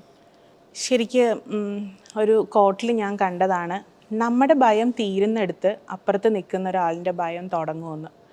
നമ്മൾ ആ പേടി നമ്മളിൽ നിന്ന് കട്ട് ചെയ്ത് മാറ്റുക. അയ്യോ ഇതെന്നെ കൊണ്ട് പറ്റുമോ, കഴിയില്ലേ, അല്ലെങ്കിൽ ഞാനിത് ഇറങ്ങിത്തിരിക്കുമ്പോൾ ഇത്രയും പേര് എനിക്ക് എതിരെ നിൽക്കുമോ. നമ്മൾ തെറ്റ് ചെയ്തിട്ടില്ല എന്നുണ്ടെങ്കിൽ നമ്മൾ എങ്ങോട്ടാണ് മാറുന്നത്? ഇപ്പം എനിക്ക് ഒരു ടീച്ചിങ് പ്രൊഫഷൻ അറേഞ്ച് ചെയ്തത് ഒരുപാട് ദൂരെയായിരുന്നു. അപ്പോൾ ഞാനന്ന് അച്ഛനോട് ഞാനതിന് പോവില്ല എന്ന് തന്നെ പറഞ്ഞു. കാരണം ഒരുപാട് ദൂരെയുള്ള ഒരു ഏരിയയിലാണ്. അപ്പോൾ എനിക്കന്ന് തോന്നിയത് എന്നെ ഈ നാട്ടിൽ നിന്ന് മാറ്റാൻ വേണ്ടിയാണോ എനിക്ക് അങ്ങനെ ഒരു ജോലി അറേഞ്ച് ചെയ്തിരിക്കുന്നതെന്നാണ് എനിക്ക് തോന്നിയത്. അച്ഛൻ അങ്ങനെ ചിന്തിച്ചിട്ട് പോലും ഉണ്ടാവില്ല ചിലപ്പോൾ, പക്ഷെ എനിക്ക് തോന്നിയത് അങ്ങനെയാണെന്ന്. അപ്പോൾ ഞാനങ്ങ് ആലോചിച്ചു, ഞാൻ തെറ്റ് ചെയ്യാത്ത പക്ഷെ ഞാൻ എന്തിനാണ് മുഖം മൂടിയിട്ട് മാറി നടക്കുന്നത്? ഞാൻ റിപ്പീറ്റഡ്ലി നമ്മൾ അടുത്ത് ഒന്ന് ട്രൈ ചെയ്തിട്ടും റിപ്പീറ്റഡ്ലി എൻ്റെ മാരേജ് ലൈഫ് ഫ്ലോപ്പായ ഒരാളാണ് ഞാൻ. അപ്പോൾ പക്ഷേ ഇതിലൊക്കെ ഞാൻ തെറ്റ് ചെയ്തു എന്ന് എനിക്ക് തോന്നിയിട്ടില്ല. ഞാൻ കംപ്ലീറ്റ് ക്ലാരിറ്റി കൊടുത്ത് തന്നെയാണ് ഞാൻ നിന്നിരിക്കുന്നത്. എൻ്റെ അപ്പുറത്ത് നിൽക്കുന്നവരാരായാലും ഞാൻ ക്ലാരിറ്റിയിൽ തന്നെയാണ് എൻ്റെ കാര്യങ്ങൾ പറയാറ്. അപ്പോൾ പിന്നെ ഞാൻ എന്തിനാണ് ഒളിച്ചോടുന്നത്? അപ്പോൾ നമ്മൾ തെറ്റ് ചെയ്തില്ല, അല്ലെങ്കിൽ നമുക്ക് ഒരിടത്തും നിൽക്കാൻ പറ്റുന്നില്ല, അല്ലെങ്കിൽ എനിക്കിതിൽ നിന്ന് പുറത്ത് വരണം എന്നൊരു ഉറപ്പുണ്ട് എന്നുണ്ടെങ്കിൽ നിങ്ങൾ ഇറങ്ങി നടക്കുക. ഇപ്പം നമുക്ക് നമ്മുടെ വീട് വേണ്ട പ്രൊട്ടക്ഷൻ തന്നില്ല എന്നുണ്ടെങ്കിൽ 3500 രൂപ മതി. ഇന്നത്തെ കാലത്ത് കൊച്ചിയിലായാലും എവിടെയാണെങ്കിലും ഒരു PG എടുത്ത് വലിയ നമുക്ക് വേണ്ട കാര്യങ്ങളൊന്നും ഉണ്ടാവില്ല, ലക്ഷറി ലിവിങ് ഒന്നും ആയിരിക്കില്ലെങ്കിലും ചിലപ്പോൾ ഗ്രൂപ്പായിട്ടൊക്കെ ആയിരിക്കും കിടക്കേണ്ടി വരിക. അത് മതി, അത് ചെയ്യാനുള്ള ധൈര്യം നിങ്ങൾ കാണിച്ചാൽ മതി. ബാക്കിയൊക്കെ ഈ പറഞ്ഞതുപോലെ നമ്മുടെ കയ്യിൽ ഓൺലൈൻ ഓപ്ഷനുകൾ ഇഷ്ടം പോലെയുണ്ട്. അതിലൊക്കെ ഇരുന്ന് ജോബ് നോക്കിയെടുക്കാം നമുക്ക്. ഞാനൊക്കെ 1-2 അടുത്ത് വർക്കിനൊക്കെ ശ്രമിച്ച് നമുക്ക് അതൊന്നും ഓക്കെ അല്ലാതെ വന്നപ്പോഴാണ് തനിയെ തന്നെ നമുക്കിത് എന്തെങ്കിലും ബിൽഡ് ചെയ്തെടുക്കാമെന്ന് തീരുമാനിച്ചത്. തുടങ്ങുമ്പോൾ പ്രശ്നങ്ങൾ തന്നെയായിരിക്കും, അല്ലാതെ ആരും ഒന്നും മറ്റേ ഗോൾഡൊന്നും കൊണ്ടുവന്ന് നമ്മുടെ കയ്യിലേക്ക് തന്ന് നീ ഇഷ്ടമുള്ളത് ചെയ്തോന്നൊന്നും പറയില്ല. അപ്പോൾ ആ തീരുമാനം, ഞാൻ ആദ്യം പറഞ്ഞ പോലെ തീരുമാനം എടുക്കാനുള്ളൊരു വ്യക്തത നിങ്ങൾ നിങ്ങളുടെ മൈൻഡിൽ വരുത്തണം. ഇപ്പോൾ എൻ്റെ കാര്യത്തിൽ എപ്പോഴും നമ്മുടെ ഹൃദയം പറയുന്നത് കേൾക്കാനൊക്കെ എല്ലാവരും പറയും, പക്ഷെ ചില കാര്യങ്ങളിൽ നമ്മുടെ ബ്രെയിൻ പറയുന്നതും കൂടി നമ്മൾ കേൾക്കണം. ഇമോഷണലി തീരുമാനങ്ങൾ എടുത്തവരൊക്കെ ഫ്ലോപ്പായി പോയിട്ടേ ഉള്ളൂ. പ്രോപ്പർ ടൈമിൽ ബ്രെയിൻ ഉപയോഗിച്ചില്ല എന്നുണ്ടെങ്കിൽ നമ്മുടെ ലൈഫ് ഈ പറഞ്ഞതുപോലെ ഏതെങ്കിലും ആരെങ്കിലുമൊക്കെ കൂടെ നിന്ന് മരിക്കുമ്പോൾ കരയാൻ മാത്രം കുറച്ച് പേരെ ഉണ്ടാക്കുന്ന ലെവലിലോട്ട് നമ്മുടെ ലൈഫ് തീരും. അപ്പോൾ അതിന് മെനക്കെടാതിരിക്കുക. ആ എഫേർട്ടിൻ്റെ പകുതി മതി ഇതിന്. പിന്നെ ഒരുപാട് പേര് നമ്മളെ ഉപദേശിക്കാനായിട്ട് വരും. നമ്മളിതിൽ നിൽക്കുമ്പോൾ എടി അവൻ നിൻ്റെ ചിലവിനൊക്കെ നോക്കുന്നില്ലേ, നീ ഒന്ന് ചിരിച്ചോണ്ടൊക്കെ നിന്ന് കൊടുക്ക്, ഈ പുറത്തിറങ്ങി ജോലി ചെയ്ത് കാശുണ്ടാക്കുക എന്ന് പറഞ്ഞു കഴിഞ്ഞാൽ എളുപ്പമുള്ള കാര്യമല്ല. അല്ലെങ്കിൽ നീ നിൻ്റെ വീട്ടിൽ അവർ പറയുന്നത് അവർക്ക് പ്രായമായില്ലേ, അപ്പോൾ നീ ഒന്ന് ചിരിച്ചുകൊണ്ട് നിന്ന് കൊടുത്തു കഴിഞ്ഞാൽ അവർക്ക് ഇത്രയും ബാക്കപ്പ് ഒക്കെ ഉള്ളതല്ലേ എന്നൊക്കെ പറഞ്ഞ് ഒരുപാട് ഉപദേശങ്ങളുമായിട്ട് നമ്മുടെ അടുത്തോട്ട് ആൾക്കാർ വരും. ശരിക്ക് ഈ പൊട്ടം കളിക്കുക അല്ലെങ്കിൽ ഇഷ്ടമല്ലാത്തടുത്ത് ചിരിച്ചുകൊണ്ട് നിൽക്കുക, ഇതിൻ്റെയൊക്കെ ആവശ്യം അധ്വാനിക്കാത്തൊരാൾക്കാണ്. അധ്വാനിച്ച് പണം ഉണ്ടാക്കാൻ കോൺഫിഡൻ്റ് ആയിട്ടുള്ള ഒരാളെ സംബന്ധിച്ചിടത്തോളം എങ്ങും ആരുടെയും മുന്നിൽ പൊട്ടം കളിക്കേണ്ട ആവശ്യമില്ല. ഇതിനൊന്നും കഴിയത്തില്ലാത്ത ആൾക്കാരാണ് ഓക്കെ ഇവിടെ ചിരിച്ചുകൊണ്ട് നിന്ന് കഴിഞ്ഞാൽ എനിക്കതിൻ്റെ ലാഭം ഉണ്ടാവും, അല്ലെങ്കിൽ വീട്ടിൽ കുറച്ച് നാൾ ചിരിച്ചുകൊണ്ട് നിന്ന് കഴിഞ്ഞാൽ അവരെനിക്ക് ഷെയറൊക്കെ തരുമായിരിക്കും, അപ്പോൾ അങ്ങനെ സെറ്റിലാവുന്നതല്ലേ നല്ലത്, അതുവരെ ഞാൻ ഈ ആളുടെ കൂടെ എങ്ങനെയെങ്കിലുമൊക്കെ സഹിച്ച് കടിച്ചു പിടിച്ച് നിൽക്കാം. ഇതൊക്കെ നമ്മൾ കോൺഫിഡൻ്റ് അല്ലാത്തതുകൊണ്ടാണ് നമ്മുടെ ലൈഫിൽ. നേരെ മറിച്ച് ഞാൻ കോൺഫിഡൻ്റ് ആണ്, എന്നെക്കൊണ്ട് ഇന്ന കാര്യങ്ങൾ ചെയ്യാൻ പറ്റും, ഇനി ചെയ്യാൻ പറ്റിയില്ലെങ്കിൽ അടുത്ത ഒറ്റയ്ക്കുള്ള വഴി ഞാൻ എന്താണെന്ന് വെച്ചാൽ നോക്കിക്കോളാം, എന്നാലും എന്നെ വേണ്ടാത്തൊരിടത്തോട്ട് ഞാൻ ഇനി പോവില്ല എന്ന തീരുമാനം എടുക്കാനുള്ള നട്ടെല്ലുണ്ടാവണം. ഇപ്പം ഞാൻ കഴിഞ്ഞിടയ്ക്ക് അച്ഛനോടും അമ്മയോടും ചോദിച്ചു, അമ്മ അല്ലെങ്കിൽ അച്ഛാ ഇപ്പം തോന്നുന്നുണ്ടോ നിങ്ങൾക്ക് ശരിക്ക് ഫാമിലിയൊക്കെ ആയിട്ട് മക്കളൊക്കെ ആയിട്ട് ഭർത്താവിൻ്റെ കൂടെ ഓണത്തിനും വിഷുവിനും ഒക്കെ കയറി വരുന്നൊരു മകളെ ആയിരുന്നോ നിങ്ങൾക്ക് ആഗ്രഹം, അതോ ഇപ്പോൾ ഞാനെന്നുള്ള മകൾ നിൽക്കുന്ന രീതിയാണോ നിങ്ങൾക്ക് അഭിമാനമെന്ന് ചോദിച്ചു. അപ്പോൾ ശരിക്കും അവർ പറഞ്ഞത് അത് അഭിമാനമൊക്കെയാണ്, അത് ചിലർ നിൻ്റെ പേരൊക്കെ പറയുമ്പോൾ ഞങ്ങൾക്ക് അഭിമാനമൊക്കെ തോന്നാറുണ്ട്, പക്ഷെ എന്നാലും ഭർത്താവും മക്കളും ഒക്കെ ആയിട്ട് അങ്ങനെ കാണുമ്പോഴാണ് ഒന്നും കൂടെ ഞങ്ങൾ ഹാപ്പി ആവുന്നത്. ശരിക്ക് എനിക്ക് ഞെട്ടിക്കുന്നൊരു ഉത്തരമായിരുന്നു അത്. അപ്പം നമ്മുടെ അച്ഛനമ്മമാർ മുന്നോട്ട് പോകുമ്പോഴെങ്കിലും എൻ്റെ മോള് തനിയെ തൊഴിൽ ചെയ്ത് വരുമാനം ഉണ്ടാക്കിയാണ് ജീവിക്കുന്നത്, അവൾക്കറിയാം അവളുടെ സന്തോഷങ്ങൾ കണ്ടെത്താൻ, അവൾക്കറിയാം അവൾക്ക് വേണ്ടാത്തത് എന്താണെന്ന് അവൾക്ക് തിരിച്ചറിയാനുള്ള ബോധത്തിലാണ് ഞങ്ങൾ അവളെ വളർത്തിയിരിക്കുന്നതെന്ന് പറയാനുള്ളൊരു നട്ടെല്ല് നമ്മുടെ നാട്ടിൽ അച്ഛനമ്മമാർക്ക് ഉണ്ടാവണം ആദ്യം. അപ്പം അതില്ലാത്തടത്തോളം കാലം എൻ്റെ മകള് എൻ്റെ കൂടെ അവനുണ്ടായിരുന്നെങ്കിൽ, എൻ്റെ മകൾക്ക് 2 കൈയിലും പിടിക്കാൻ ഓരോ മക്കളുണ്ടായിരുന്നെങ്കിൽ, ഇതൊന്നും തെറ്റാണെന്നല്ല, പക്ഷെ ഇത് നമുക്ക് കിട്ടിയില്ല. നമുക്ക് കിട്ടിയില്ല എന്നും പറഞ്ഞുകൊണ്ട് നമ്മൾ പോയി മരിച്ചു കളയണോ? അല്ലെങ്കിൽ നമുക്ക് കിട്ടിയില്ല എന്നും പറഞ്ഞുകൊണ്ട് നമ്മൾ അതും സഹിച്ച് ആജീവനാന്തം ജീവിക്കാമെന്ന് വിചാരിക്കണോ? ഇതൊക്കെ എല്ലാവർക്കും ആഗ്രഹമുള്ള കാര്യമാണ്, പക്ഷെ നമ്മുടെ ഫെയ്ത്ത് ഇതായിപ്പോയി. അതും പറഞ്ഞുകൊണ്ട് നമ്മൾ എവിടെയെങ്കിലും സെറ്റിൽ ഡൗൺ ചെയ്യാനായിട്ട് തീരുമാനിച്ചു കഴിഞ്ഞാൽ പോകുന്നത് അവനവൻ്റെ ജീവിതം മാത്രമായിരിക്കും. അപ്പം ആരും ഒരു പ്രായമെത്തി നമ്മൾ അച്ചീവ്മെൻ്റ് ഒക്കെ ഗെയിൻ ചെയ്തെടുക്കുന്നത് വരെ ആരും വന്ന് നമ്മളോട് തലോടി മോളെ നിൻ്റെ കൂടെ ഞാനുണ്ട് കേട്ടോ, നിനക്ക് എന്ത് വേണമെങ്കിലും ഞങ്ങൾ ചെയ്തു തരാമെന്നൊന്നും പറയില്ല. നമ്മൾ മുന്നോട്ടങ്ങ് ഇറങ്ങിത്തിരിക്കുക. ആ ഇറങ്ങിത്തിരിക്കുമ്പോൾ നമ്മുടെ പാത്ത് കറക്റ്റ് ആണെന്നുണ്ടെങ്കിൽ ആരെങ്കിലുമൊക്കെ വഴിയിൽ നമുക്കൊരു കയ്യുമായിട്ട് വരും. അത് ചിലപ്പോൾ നമ്മുടെ എംപ്ലോയീസിൻ്റെ ഗ്രൂപ്പിൻ്റെ രൂപത്തിലായിരിക്കാം, അല്ലെങ്കിൽ നമ്മുടെ കൂട്ടുകാരുടെ രൂപത്തിലായിരിക്കാം. ഞാനൊന്നും 1 ലക്ഷം ഇല്ലാണ്ട് ഇറങ്ങി തിരിച്ചത്. ഇത് എങ്ങനെ ഞാൻ ഈ കഴിഞ്ഞ നമ്മുടെ ഒരു ആനുവൽ ഡേ ഒക്കെ പ്ലാൻ ചെയ്യണം എന്നുള്ളൊരു ആലോചന വന്നപ്പോഴാണ് ദൈവം ഈ 10 കൊല്ലം ഇത് എങ്ങനെ കൊണ്ടുപോയി, 10 കൊല്ലം ഒരു ബ്രാൻഡിനെ കൊണ്ടുപോകാൻ കാപ്പബിലിറ്റി ഉള്ള ഒരാളാണോ ഞാനെന്നുള്ളത് ഞാൻ തന്നെ തിരിച്ചറിഞ്ഞത് ഇപ്പോഴാണ്. അപ്പോൾ മുന്നോട്ട് ഇറങ്ങിത്തിരിക്കുമ്പോൾ ദൈവം ഒരു വഴി കാണിച്ചു തരും. നമ്മുടെ ഭാഗത്ത് തെറ്റൊന്നും ഇല്ല എന്നുണ്ടെങ്കിൽ, ഞാൻ കർമ്മയിൽ ഒരുപാട് വിശ്വസിക്കുന്ന ഒരാളാണ്.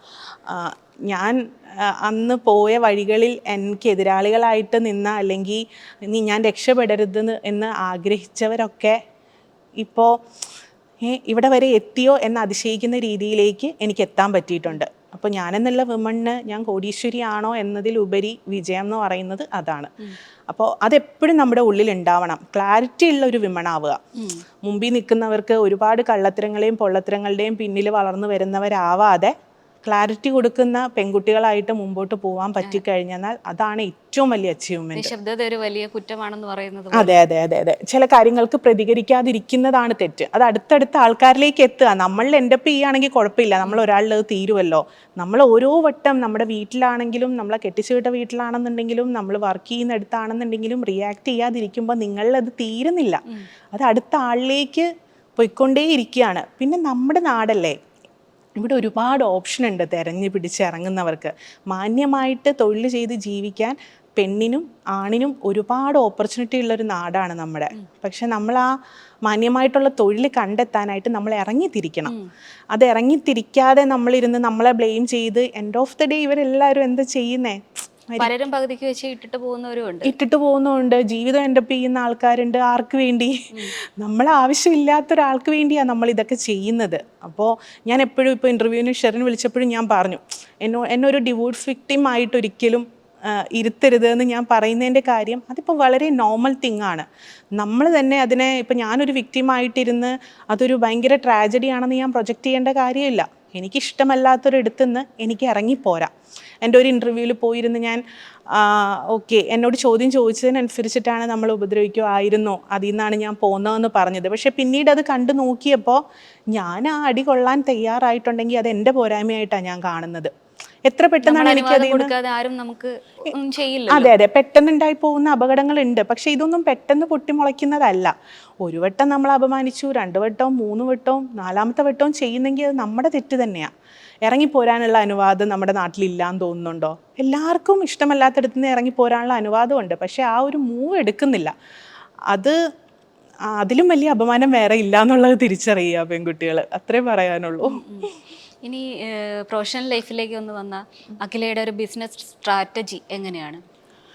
പ്രൊഫഷണൽ ലൈഫിൽ ഞാൻ ഭയങ്കര ഒരു കോർപ്പറേറ്റ് കൾച്ചർ ഫോളോ ചെയ്യുന്ന ഒരാളൊന്നും അല്ല ടീമുമായിട്ട്. പക്ഷേ ക്ലയൻറ്റിനോട് നമ്മൾ പ്രൊഫഷണൽ ആയിരിക്കും, പക്ഷെ ടീമുമായിട്ട് നമ്മൾ ഭയങ്കര ഒരു ഫ്രണ്ട്ലി ആറ്റിറ്റ്യൂഡിലാണ് പോകുന്നത്.